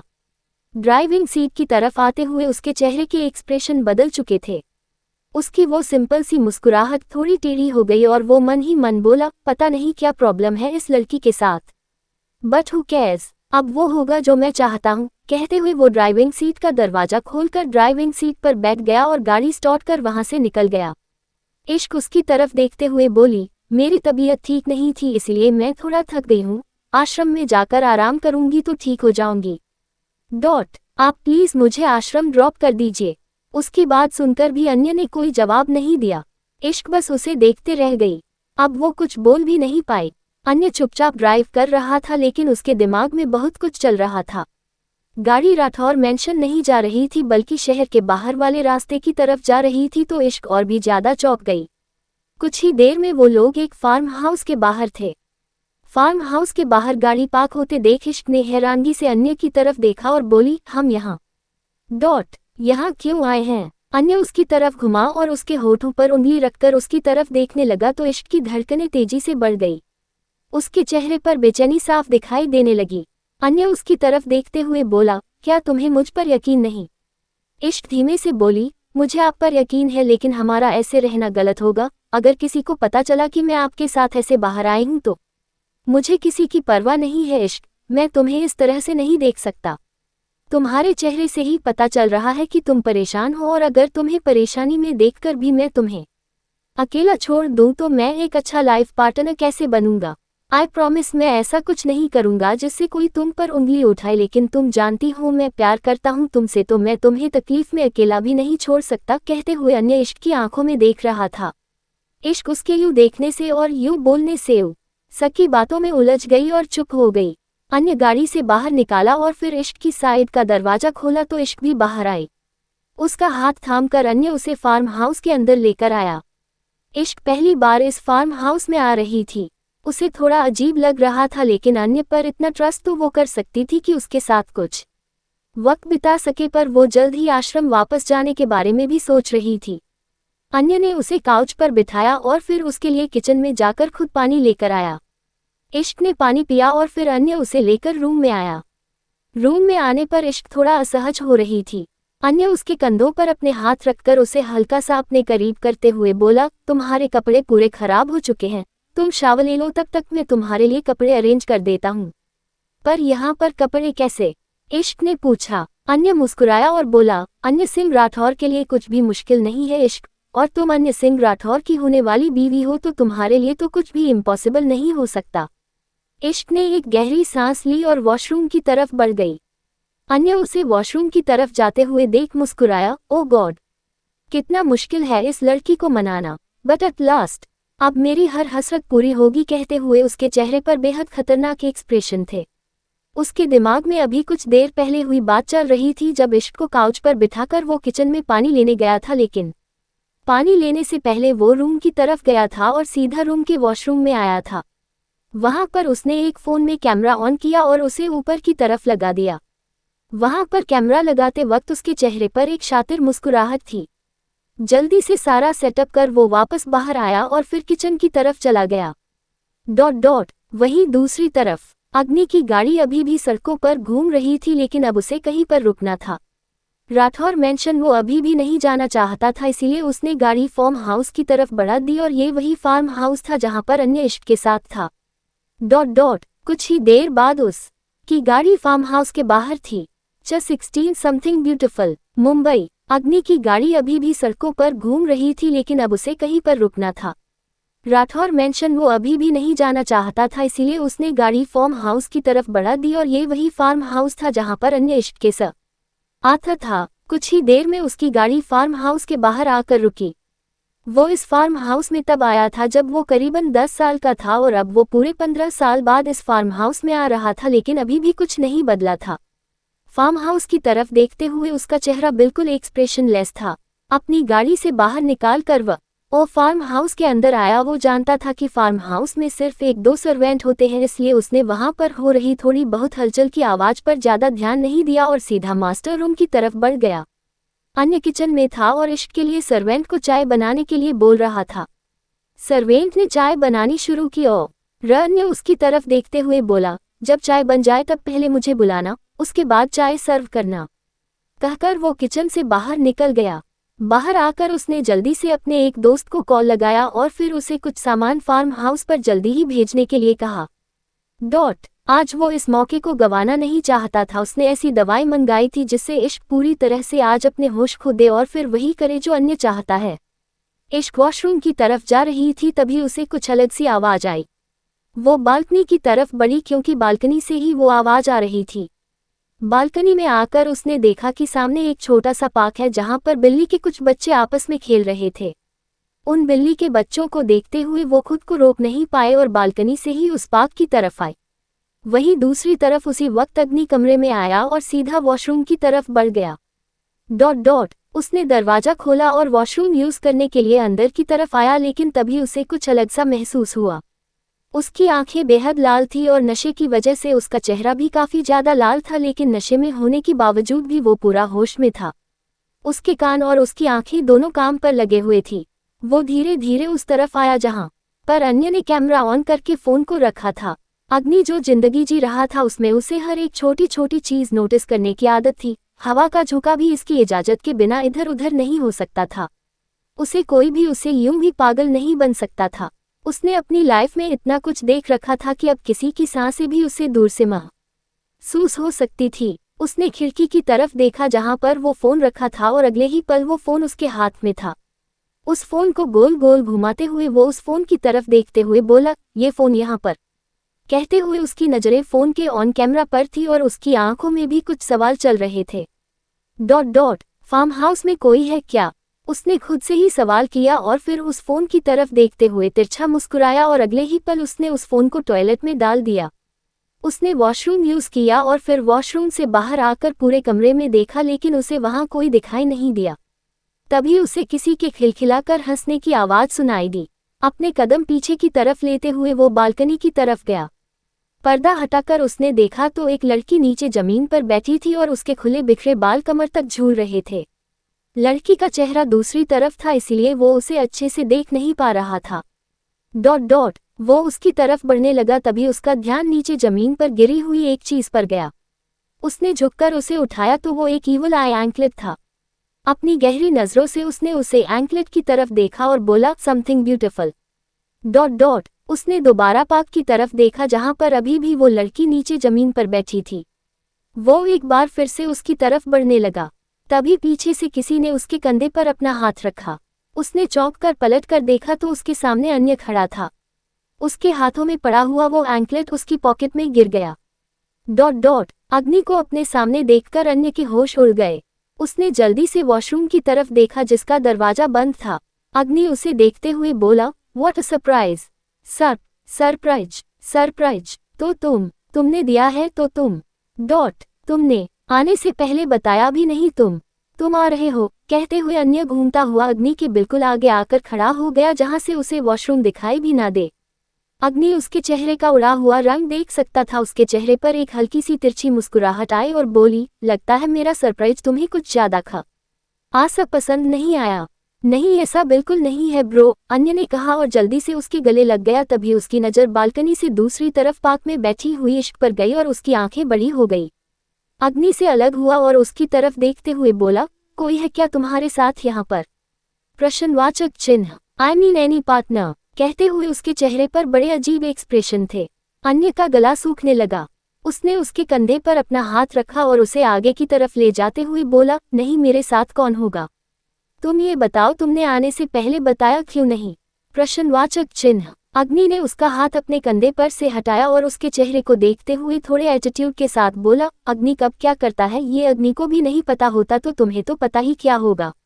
वेल, इस फार्म हाउस में आने का रीजन? क्योंकि यूं ही तो आए नहीं होगी तुम यहाँ पर। भले ही अग्नि इंडिया नहीं रहता था लेकिन अन्य पर उसकी नज़र होती थी, ज़्यादा तो नहीं लेकिन उसकी फितरत के बारे में अग्नि बहुत अच्छी तरह से जानता था, पर उसे उसकी फितरत से तब तक कोई प्रॉब्लम नहीं थी जब तक उसकी फितरत उसके सामने ना आए। अन्य बुरी तरह से फंस चुका था। वो कुछ बोलता उससे पहले ही अग्नि का फोन बजा। फोन पर बॉस लिखा हुआ देखकर वो हल्का सा मुस्कुराया और फिर अग्नि की तरफ देखते हुए बोला, एक्सक्यूज मी बोलकर वो रूम से बाहर चला गया। उसके जाते ही अन्य जल्दी से बालकनी से होता हुआ पार्क में आया और फिर इश्क का हाथ पकड़कर उसे खड़ा किया। इश्क एकदम हैरान रह गई। वो अन्य की तरफ देखते हुए बोली, मैं वो बस वॉशरूम में जा ही रही थी, निकलो यहाँ से। अन्य बोला तो इश्क और भी ज्यादा हैरान रह गई। उसका बात करने का लहजा उसे कुछ समझ नहीं आया। वही अपनी गलती का एहसास कर अन्य अब थोड़ा नॉर्मल होकर बोला, मुझे जरूरी मीटिंग में जाना है इसीलिए हमें यहाँ से निकलना पड़ेगा। बोलते हुए ही उसने इश्क का हाथ कसकर पकड़ और उसे लेकर बाहर में गेट की तरफ जाने लगा। इश्क उसे देखते हुए बोली, लेकिन मेरे कपड़े? पर अन्य ने उसकी अब कोई बात सुनी ही नहीं। वो उसे लेकर दरवाजे तक आया और तभी दरवाजे पर खड़े एक शख्स को देखकर उसके हाथ CH-17 फन और एंजॉयमेंट चाहिए। अन्य इश्क का हाथ पकड़कर उसे दरवाजे की तरफ लेकर जा रहा था। इश्क उसे यूं हड़बड़ी में देखकर हैरान हो रही थी, लेकिन अन्य कुछ सुन ही नहीं रहा था। वो उसका हाथ पकड़कर उसे फार्म हाउस के गेट तक लेकर आया, लेकिन दरवाजे पर खड़े शख्स को देखकर इश्क का हाथ उसके हाथ से छूट गया। दरवाजे पर उसका दोस्त रोहित खड़ा था, जिससे उसने नशे की गोलियां मंगवाई थी ताकि उन्हें इश्क को देकर इश्क का फायदा उठा सके। रोहित उसके पास आया और कुछ बोलने को हुआ, लेकिन उससे पहले ही अन्य ने इश्क का हाथ एक बार फिर से अपने हाथ में पकड़ा और रोहित के हाथ में देते हुए बोला, प्लीज मेरा एक काम कर दे, इश्क को आश्रम में ड्रॉप कर दे। मुझे थोड़ा जरूरी काम से जाना है इसलिए मैं जल्दी में हूँ। रोहित उसकी बात सुनकर हैरान हो रहा था। उसकी सवालिया नजरें खुद पर पाकर अन्य ने उसे कुछ इशारा किया तो रोहित उसकी बात समझ गया।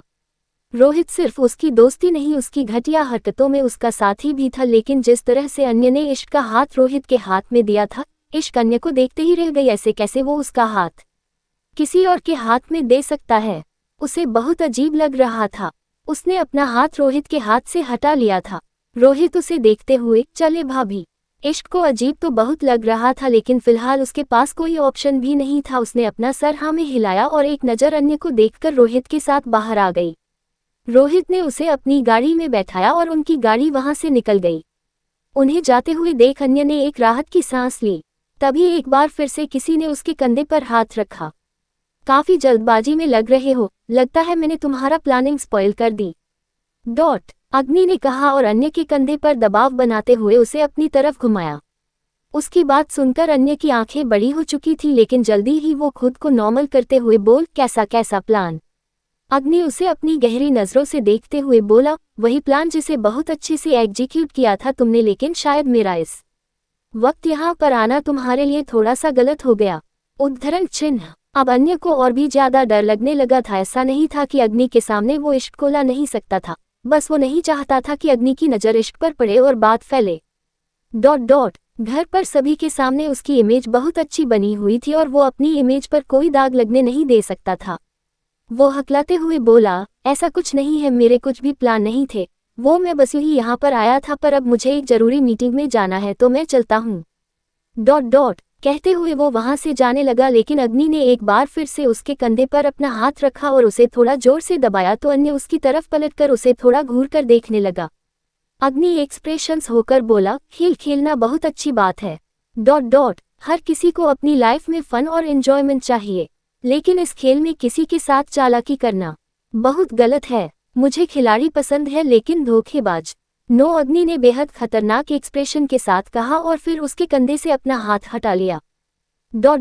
उसकी बात का मतलब तो अन्य नहीं समझ पाया, लेकिन उसे इतना जरूर पता चल रहा था कि अग्नि बातों ही बातों में उसे टॉन्ट मार रहा है। वो भी तिरछा मुस्कुराया और फिर अग्नि के कंधे पर हाथ रखकर बोला, खेल खेलने का हर किसी का अपना तरीका होता है एट द एंड। तरीका मैटर नहीं करता, पर जीतना मैटर करता है। उसके हाथ को अपने कंधे पर महसूस कर अग्नि ने बड़ी ही तिरछी नजरों से उसके हाथ की तरफ देखा और फिर अपना कंधा उचकाकर उसके हाथ को अपने कंधे से गिरा दिया। होठों पर एक डेंजरस स्माइल लिए अग्नि बोला, जीतना हर किसी की औकात में नहीं होता और जब सामने अग्नि सिंह राठौड़ हो तो औकात भी औकात से बाहर हो जाती है। खेल खेलना लेकिन अपने दायरे में, मेरे दायरे में कुछ आया तो ना दायरा रहेगा ना खेल। कहकर उसने अपने हाथ में पड़ी हुई सिगरेट को अपने होठों में दबाया और फिर कश भर कर धुआं सामने की तरफ ही छोड़ दिया। अन्य गुस्से से कांपने लगा। वो उसे देखता ही रह गया लेकिन अग्नि बाहर की तरफ आया और अपनी गाड़ी में बैठकर वहां से निकल गया। उसके जाने के बाद अन्य ने जोर से अपनी गाड़ी पर अपना पैर मारा और बोला, समझता क्या है ये अग्नि अपने आप को? होगा ये कुछ भी लेकिन मेरे सामने इसकी औकात बिल्कुल भी नहीं। अगर ये राठौर है तो मैं भी राठौर हूँ। और राठौर इंडस्ट्रीज भी मेरे हवाले है। ये मुझ पर अपना रौब नहीं जमा सकता। आज मैं सिर्फ इसलिए चुप था क्योंकि इश्क यहाँ पर थी, अगर नहीं होती तो इसकी बातों का ऐसा जवाब देता कि ये याद रखता। लेकिन अब अगर इसने मेरे रास्ते में आने की कोशिश की तो अन्य सिंह राठौड़ का खेल में इसे अच्छी तरह से समझा दूंगा। अंडरस्को। रात का वक्त राठौर मेंशन खूबसूरती से सजा हुआ था। इस वक्त वहां पर संगीत का फंक्शन चल रहा था। अन्य और इश्क दोनों एक साथ बैठे थे और सामने सभी एक एक कर अपनी डांस परफॉर्मेंस दे रहे थे। एक गाड़ी राठौर मेंशन के अंदर एंटर हुई और एक शख्स गाड़ी में से बाहर निकला। 14 साल पहले भी राठौर मेंशन बिल्कुल ऐसा ही था और आज भी। अग्नि राठौर मेंशन की तरफ देखते हुए बोला। उसने बाहर गार्डन की तरफ देखा जहां पर संगीत चल रहा था। उसने स्टेज की तरफ देखा जहां पर बिल्कुल अंधेरा था क्योंकि वहां पर अन्य और इश्क की एंट्री हो रही थी। अंधेरे की तरफ देखते हुए अग्नि के दिमाग में अन्य की बातें आई जो उसने शाम को बोली थी। वो तिरछा मुस्कुराया और फिर घर के अंदर चला गया। सांझ अपने कमरे में थी। उसके सामने सूर्या खड़ा था। सांझ हैरानी से उसे देखते हुए बोल रही थी, बताए ना मिस्टर स्पाइसी, आपने मुझे यहाँ पर क्यों बुलाया? प्रश्नवाचक चिन्ह। अभी वह बोल ही रही थी कि उसे अपनी धड़कनें तेजी से बढ़ती हुई महसूस हुई। उसने अपने सीने पर अपना हाथ रखा और धीमे से बोली, मेरा बच्चा, मेरा अग्नि। वो अभी बोल ही रही थी कि किसी ने उसे पीछे से अपनी बाहों में भर लिया और उसके कंधे पर अपना चेहरा रख दिया। सांझ ने उसके चेहरे को छुआ और फिर पलटकर उस शख्स की तरफ देखने लगी। उसकी आंखों से आंसू बहने लगे। उसने जल्दी से अग्नि के चेहरे को अपने हाथों में थामा और रोते हुए उसके माथे और उसके गाल को बेतहाशा चूमने लगी। न जाने कितने सालों बाद वो उसे मिल रही थी। अग्नि हल्का सा मुस्कुराया और फिर सांझ के चेहरे को अपने हाथों में थाम कर उसके माथे को चूमते हुए बोला, I love you mamma. I love your two बच्चे, सांझ ने कहा और उसके गले से लग गई। सूर्या उन दोनों को देख रहा था। कुछ देर बाद सांझ उसके गले से अलग हुई। सूर्य ने उसके कंधे पर अपना हाथ रखा और बोला, शुगर कैंडी, तुम्हें बाहर जाना चाहिए। बाहर संगीत चल रहा है। तुम्हारा अग्नि अब यहीं पर है तो उससे अब बाद में बातें कर लेना। सांझ हंसी और बोली, आप बहुत बुरे हैं, आपने मुझे बताया भी नहीं इसके आने के बारे में। नाराज हूं मैं आपसे। अग्नि उसे देखते हुए बोला, क्या मुझसे भी नाराज है आप मम्मा? कहते वक्त उसकी आंखों में कुछ अलग ही दिखाई दे रहा था। सांझ ने उसके गाल पर अपना हाथ रखा और बोली, बिल्कुल नहीं, तुझसे तो अब मैं कभी नाराज नहीं होंगी। तू गलती भी करेगा तो भी नहीं। सांझ की बात सुनकर अग्नि का चेहरा एक बार फिर से एक्सप्रेशनलेस हो गया और उसकी आंखें भी बिल्कुल लाल हो गई। गलती, इस शब्द से उसे सख्त नफरत थी। जो गलती उसने की ही नहीं, उसे उसकी सजा मिली थी क्योंकि उसने जो किया वो उसकी नज़र में गलती बिल्कुल भी नहीं थी। उसके एक्सप्रेशंस देखकर सूर्या ने जल्दी से सांझ को बाहर भेजा और फिर इलेक्ट्रॉनिक वे में दरवाजा बंद कर अग्नि के सामने खड़ा हुआ। अग्नि उसकी तरफ नहीं देख रहा था। सूर्या उसकी तरफ देखते हुए बोला, अपनी मॉम से गुस्सा नहीं कर सकते तुम? आपको किसने कहा मैं मॉम पर गुस्सा कर रहा हूँ? अग्नि ने पूछा। सूर्या ने उसके कंधे पर अपना हाथ रखा और बोला, तुम्हें देखकर पता चल रहा है तुम नाराज हो। अग्नि ने नजरें उठाकर उनकी तरफ देखा और बोला, नाराज होना, गुस्से होना, ये सब इंसानों का काम होता है बॉस। और मैं इंसान नहीं हूँ, और कमजोर इंसान तो बिल्कुल नहीं। कहकर वो हल्का सा पीछे हट गया जिससे सूर्या का हाथ उसके कंधे से हट गया।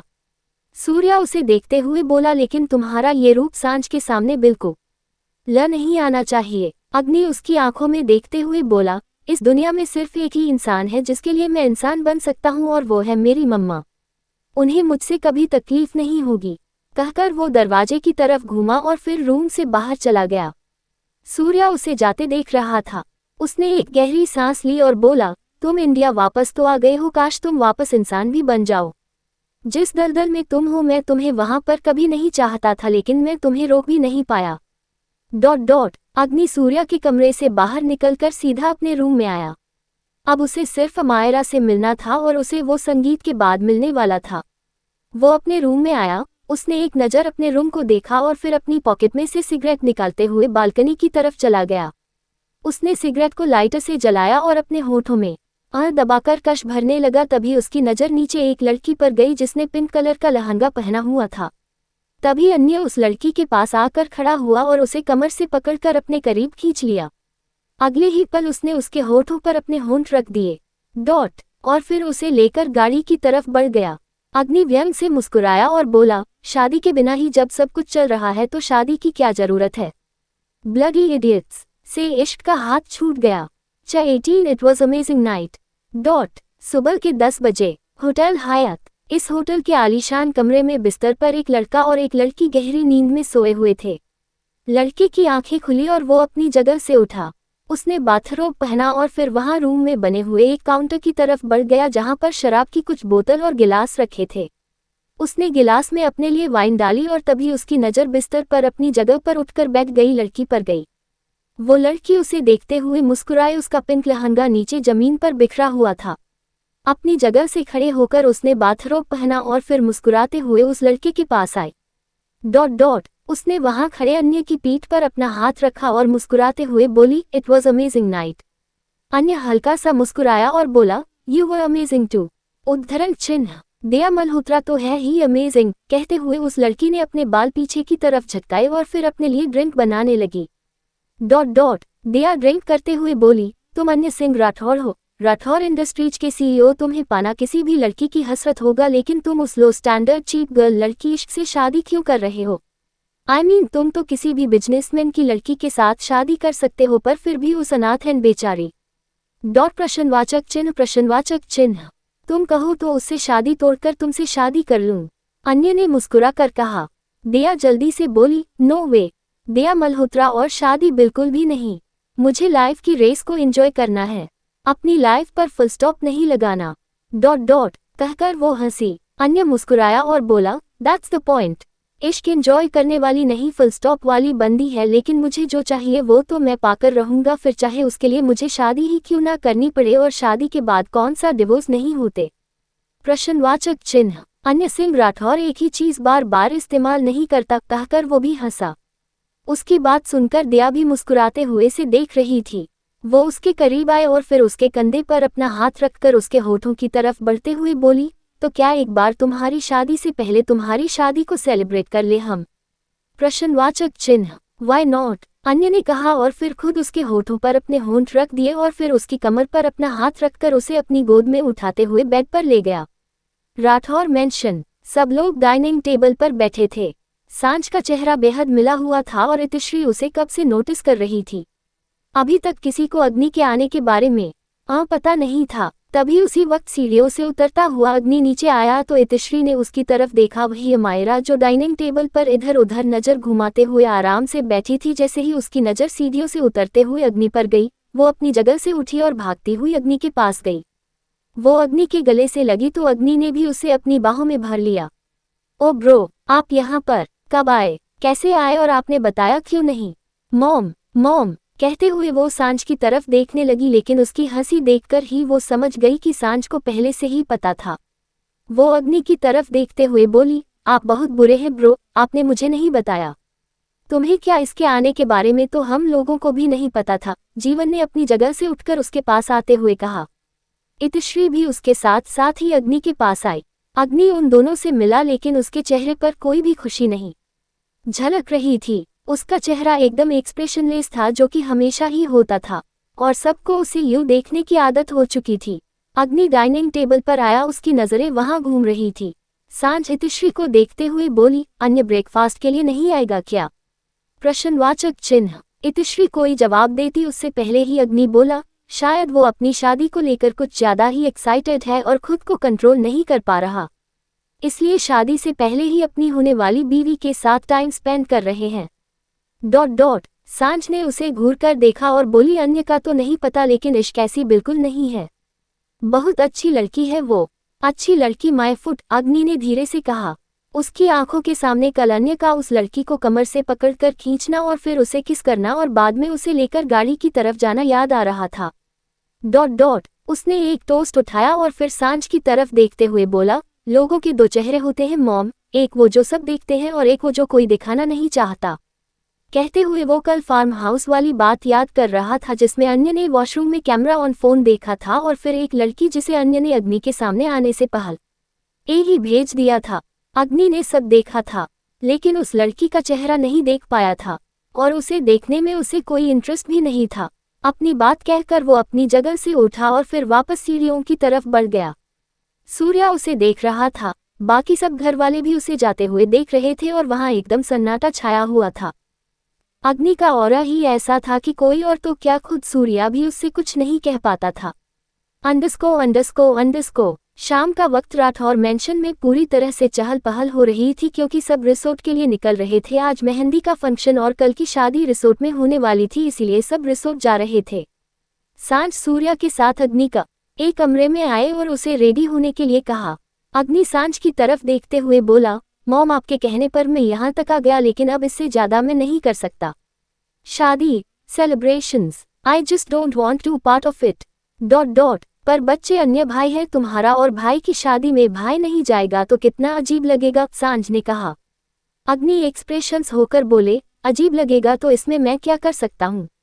लोगों को क्या लगता है क्या नहीं, ये सोचना मेरा काम नहीं है। डॉट आपने मुझे इंडिया बुलाया, मैं आ गया, लेकिन इससे ज्यादा की उम्मीद मुझे मत रखिए।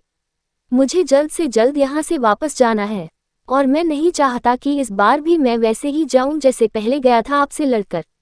बच्चे, डॉट डॉट सांझ ने कहा और उसके करीब बढ़ने लगी लेकिन उससे पहले ही अग्नि बालकनी की तरफ बढ़ गया और बोला, नो मोर डिस्कशन मॉम, मुझे कुछ वक्त अकेले बिताना है।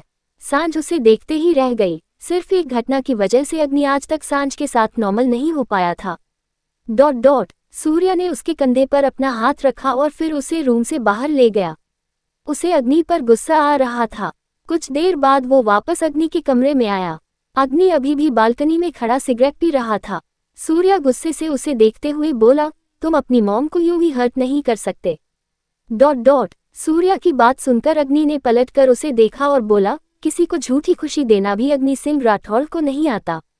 वो मॉम है तुम्हारी, उनकी खुशी के लिए तुम इतना तो कर ही सकते थे, सूर्या ने कहा। डॉट अग्नि ने नजरें उठाकर उसकी तरफ देखा और बोला, आपको मुझे बताने की जरूरत नहीं है कि वो मेरी मॉम है।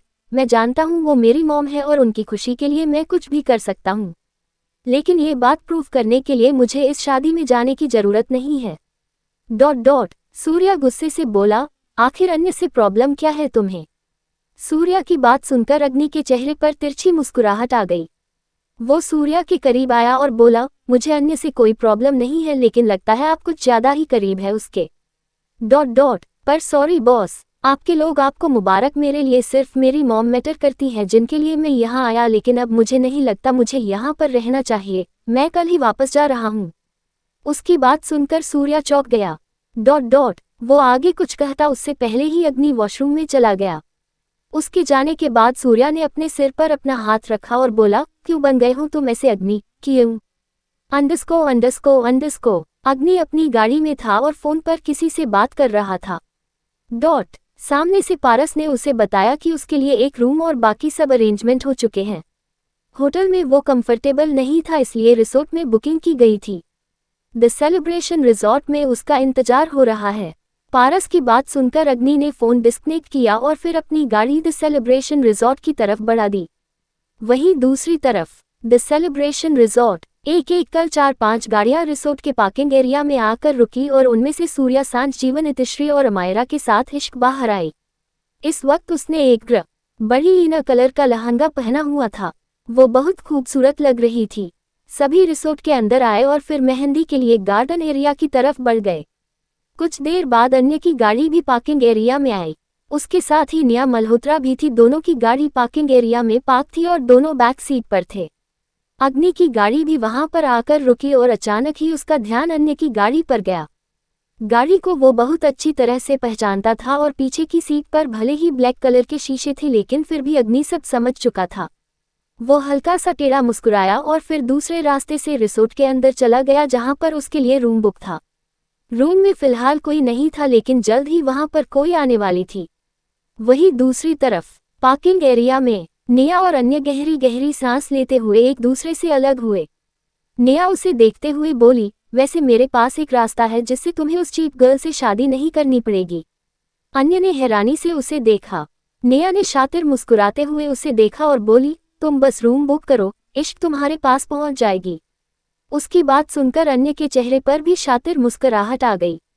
19 feeling restless the celebration resort garden area में सभी लोग मेहंदी के सेलिब्रेशन के लिए आ चुके थे।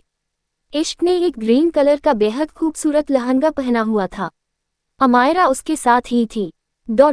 अन्य भी अभी अभी वहां पर आया था और जैसे ही उसकी नज़र इश्क पर गई वो उसे देखता ही रह गया।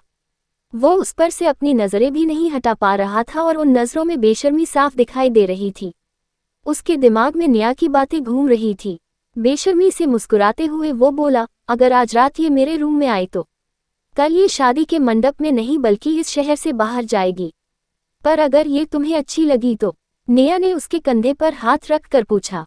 अन्य पहले तो एकदम चौंक गया और फिर बेशर्मी से मुस्कुराते हुए बोला, भले ही खाने में कोई डिश कितनी बड़ी ही टेस्टी क्यों ना हो लेकिन उसे बार बार नहीं खाया जा सकता। And I love trying different things. And what about me? Neha ने मदहोशी भरी नजरों से उसे देखते हुए पूछा।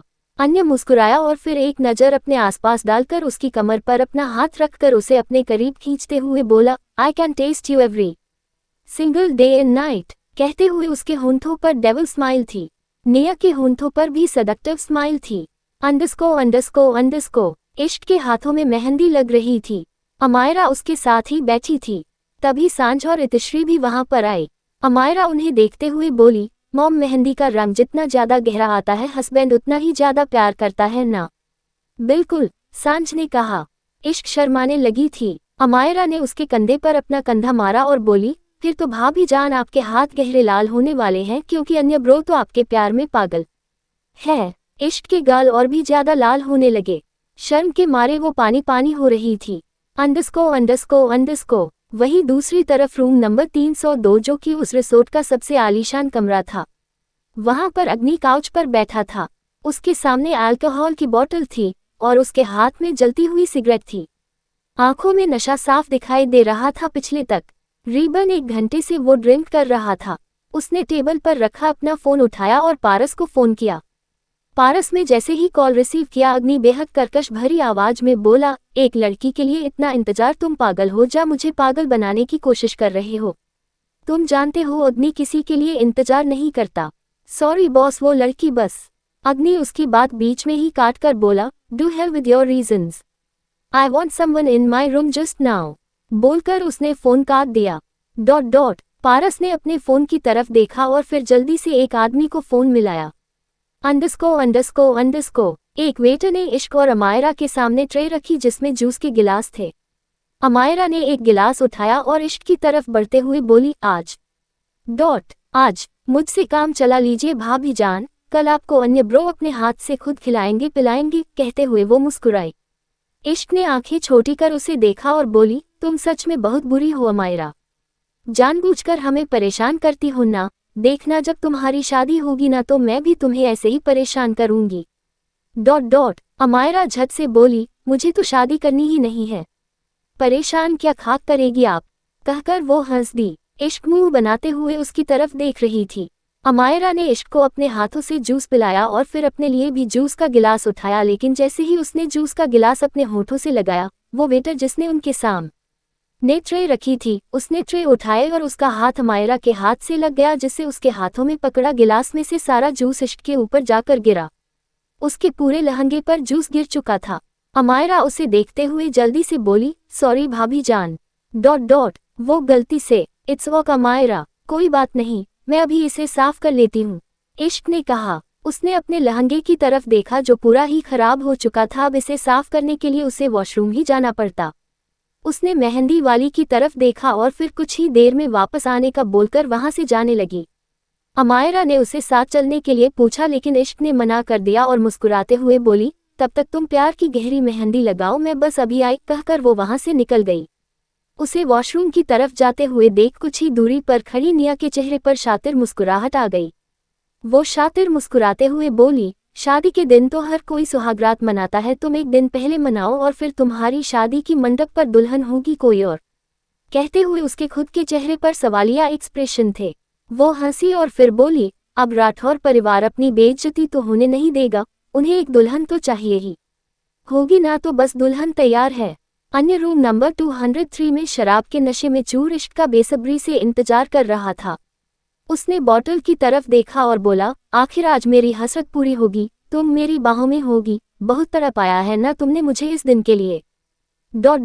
आज उस हर एक तड़प का बदला मैं अच्छी तरह से लूंगा। आज तुम मिलोगी अन्य सिंह राठौर से, द बैड अन्य सिंह राठौर। तभी दरवाजा खुला और एक लड़की अंदर आई। उसने ग्रीन कलर का लहंगा पहना हुआ था। अन्य ने उसकी तरफ देखा और फिर अपनी जगह से खड़े होकर लड़खड़ाते हुए कदमों के साथ उसकी तरफ बढ़ा। वो लड़की अन्य का ओ देखकर मुस्कुराए। अन्य उस लड़की के पास आया और उसे कमर से पकड़कर अपनी तरफ खींचते हुए बोला, तो आखिर तुम आ ही गई।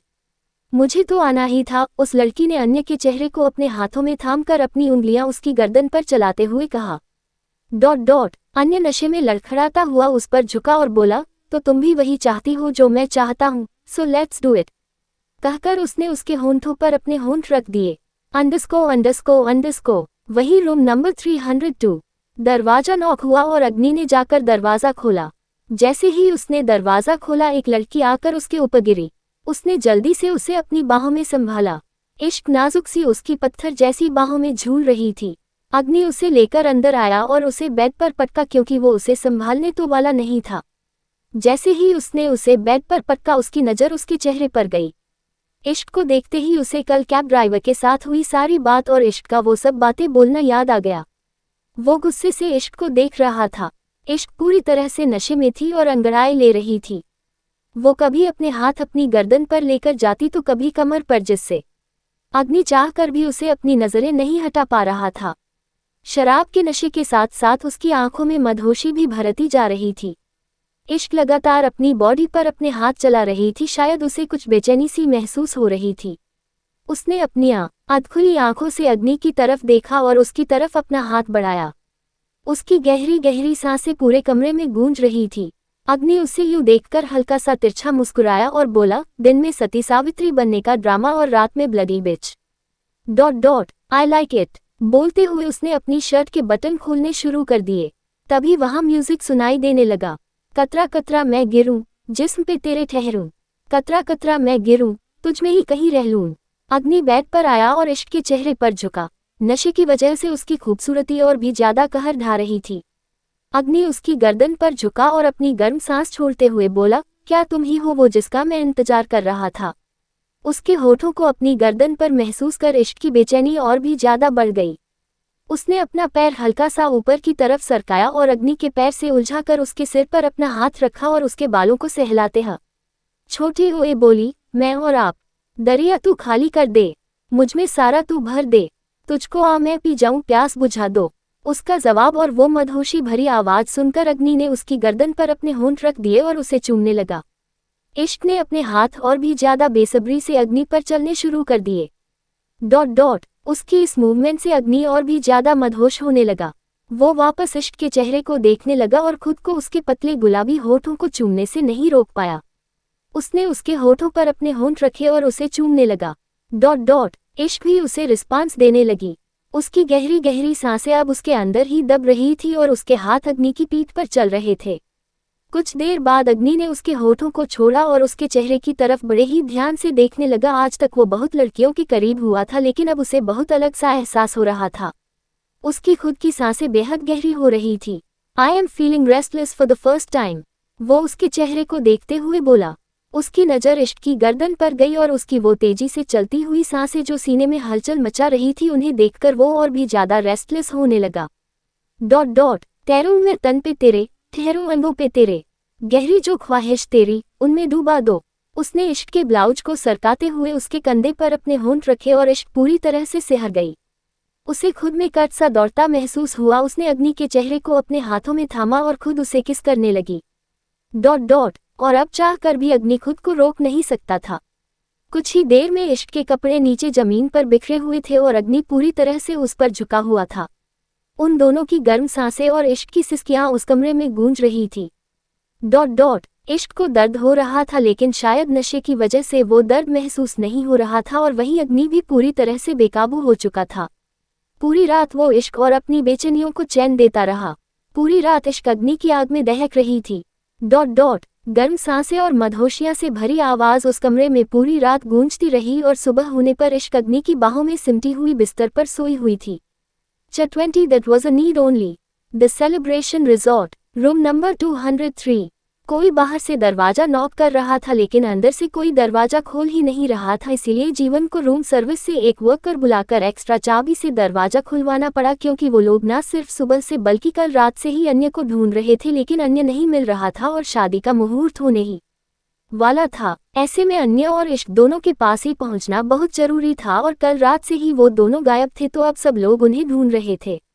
जीवन अंदर नहीं आया, लेकिन इतिश्री अंदर आए, और अंदर आते ही उसकी आंखें हैरानी से बड़ी हो गई। बिस्तर पर अन्य सोया हुआ था और उसके साथ इश्क नहीं, निया मल्होत्रा थी। दरवाजा खुलने के बाद निया की आंखें खुली। खुद को ब्लैंकेट से करते हुए उसने जल्दी से अन्य को उठाया। उसने अपना ब्लैंकेट अपने ऊपर कर लिया था, पर इतिश्री ने भी जिस पल उन दोनों को देखा उसी पल दूसरी तरफ पलटकर खड़ी हो गई थी। अपने सामने इतिश्री को देखकर अन्य की आंखें फटी की फटी रह गई। लेकिन जब उसने अपने साथ निया को देखा तो उसे एक और बहुत बड़ा झटका लगा। इतिश्री बिना उन दोनों की तरफ देखे हुए बोली, बाहर सब तुम्हारा इंतजार कर रहे हैं, उम्मीद है अब इससे ज्यादा वक्त तुम दोनों को नहीं चाहिए होगा, कहकर वो कमरे से बाहर चली गई। अन्य ने निया की तरफ देखा और गुस्से से कांपते हुए बोला, तुम यहाँ क्या कर रही हो? मेरे साथ तो इश्क को होना चाहिए था ना, कल रात मैं उसके साथ ही था ना। आई एम सॉरी अन्य, लेकिन मुझे नहीं पता मैं यहाँ पर कैसे आई। कल रात मैंने ड्रिंक बहुत ज्यादा कर ली थी और मैंने सच में इश्क को तुम्हारे कमरे में भेजा था। ओ गॉड, मुझे कुछ याद क्यों नहीं आ रहा? कहते हुए उसने अपने माथे पर अपना हाथ रखा और यूं प्रिटेंड करने लगी कि उसे सच में कुछ याद नहीं। अन्य गुस्से से उसे देख रहा था। उसने खुद से ब्लैंकेट उतारा और जल्दी से वॉशरूम गया। उसके जाने के बाद निया के चेहरे पर शातिर मुस्कुराहट आ गई। उसने बिस्तर पर अपना हाथ रखा और अपनी उंगलियां बिस्तर पर चलाते हुए बोली, ये रात कल की रात से भी बहुत बेहतर थी, क्योंकि इसकी वजह से अब मैं बनूंगी निया मल्होत्रा से निया अन्य सिंह राठौर, देन होगा मेरा राज राठौर मेंशन पर। कुछ देर बाद अन्य वॉशरूम से बाहर आया और उसने निया की तरफ देखा, जिसने अब अपने कपड़े पहन लिए थे। दोनों रूम से बाहर आए, जहां पर इस वक्त न सिर्फ इतिश्री और जीवन बल्कि सूर्या और सांझ भी खड़े थे। अन्य कुछ बोलता उससे पहले ही सांझ उसके पास आए और एक जोरदार थप्पड़ उसके चेहरे पर जड़ दिया। अन्य एकदम हैरान रह गया। आज तक कभी राठौर परिवार में से किसी ने उसे डांटा भी नहीं था, और आज सांझ ने उस पर हाथ उठा दिया, जबकि सबसे ज्यादा प्यार उसे सांझ ही करती थी। बड़ी मॉम, वो कुछ बोलने लगा, लेकिन उससे पहले ही सांझ ने अपना हाथ दिखाकर उसे रोक दिया और बोली, अब कुछ कहने की जरूरत नहीं है अन्य, हम सब कुछ जान चुके हैं। अगर तुम्हें इश्क से शादी नहीं करनी थी तो तुमने हमसे झूठ क्यों कहा कि तुम उससे प्यार करते हो? तुम खुद चाहते थे कि तुम्हारी शादी इश्क से हो, और अब तुमने ही इतनी घटिया हरकत। कहते हुए उन्होंने एक नज़र निया को भी देखा, जिसे अपना चेहरा झुका रखा था। सूर्या की गहरी नजरें अन्य पर थी। वो बेहद सर्द लहजे में बोला, मुझे तुमसे ये उम्मीद बिल्कुल नहीं थी अन्य। यू रियली डिसअपॉइंट मी। अन्य ने सूर्या की तरफ देखा। सांझ उसे देखते हुए बोली, मुझे सिर्फ इतना बताओ कि इश्क कहाँ है? पहले हमें लगा कि तुम दोनों साथ हो, इसलिए हमने तुम दोनों का इंतजार किया, लेकिन अगर वो तुम्हारे साथ नहीं है तो वो कहाँ है? कल रात से ही वो दिखाई नहीं दे रही थी। अन्य के चेहरे का रंग उड़ गया। उसे समझ नहीं आ रहा था कि वो क्या जवाब दे। वो जो चाहता था वो तो बिल्कुल नहीं हुआ, बल्कि जो हुआ उससे तो सब कुछ खराब हो चुका था। उसकी बात सुनकर निया ने नजरें उठाकर सांझ की तरफ देखा और बोली, मैंने उसे रूम नंबर 302 के बाहर देखा था। और जैसा आप लोग समझ रहे हैं वैसा बिल्कुल नहीं है। अन्य ने इश्क को धोखा नहीं दिया, बल्कि इश्क ने अन्य को धोखा दिया है, जिसकी वजह से अन्य का दिल टूट चुका था और मैं बस उसे संभाल रही थी, लेकिन उसके बाद हम दोनों ही बहक गए। कहते हुए उसने अपना चेहरा फिर से झुका लिया।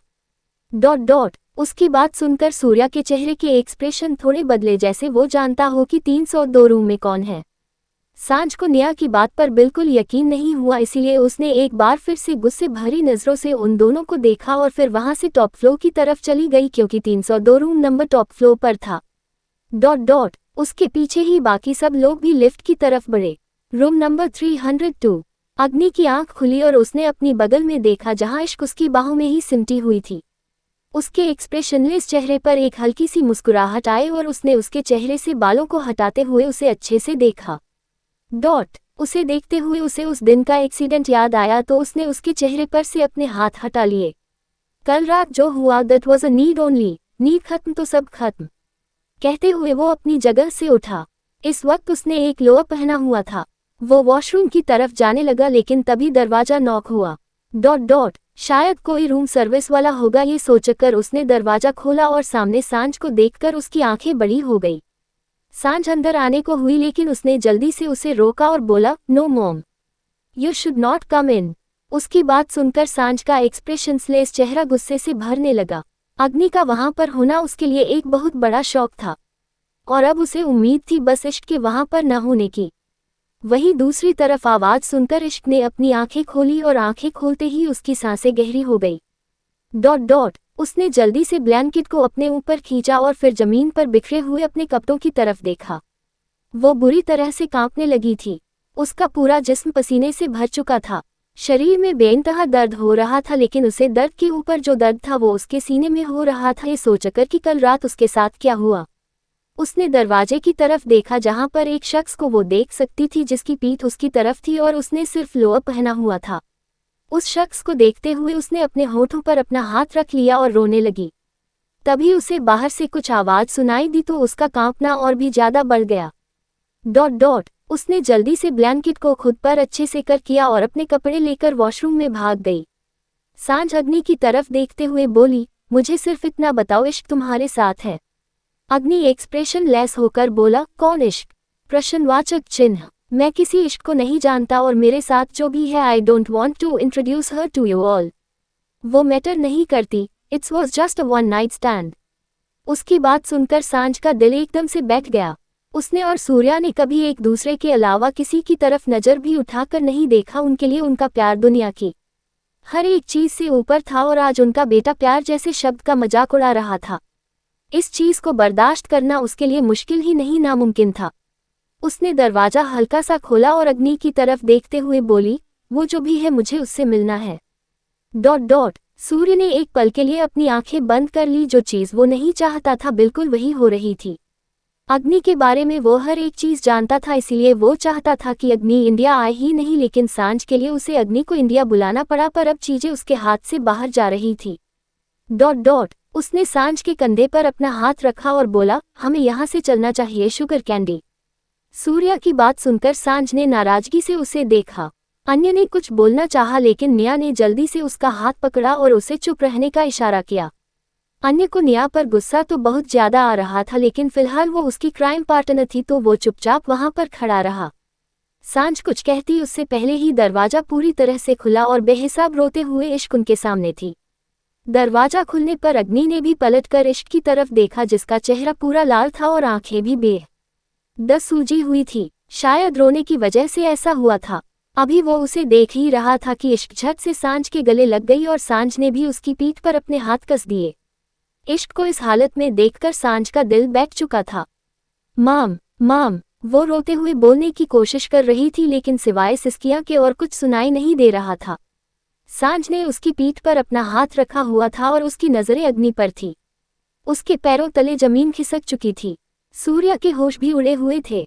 अग्नि के साथ कोई लड़की हो सकती है इस बात पर उसे इतनी हैरानी नहीं थी, लेकिन वो लड़की इश्क होगी ये देखकर उसे बहुत बड़ा झटका लगा। जीवन और इतिश्री भी हैरानी से अग्नि और इश्क को देख रहे थे और वहीं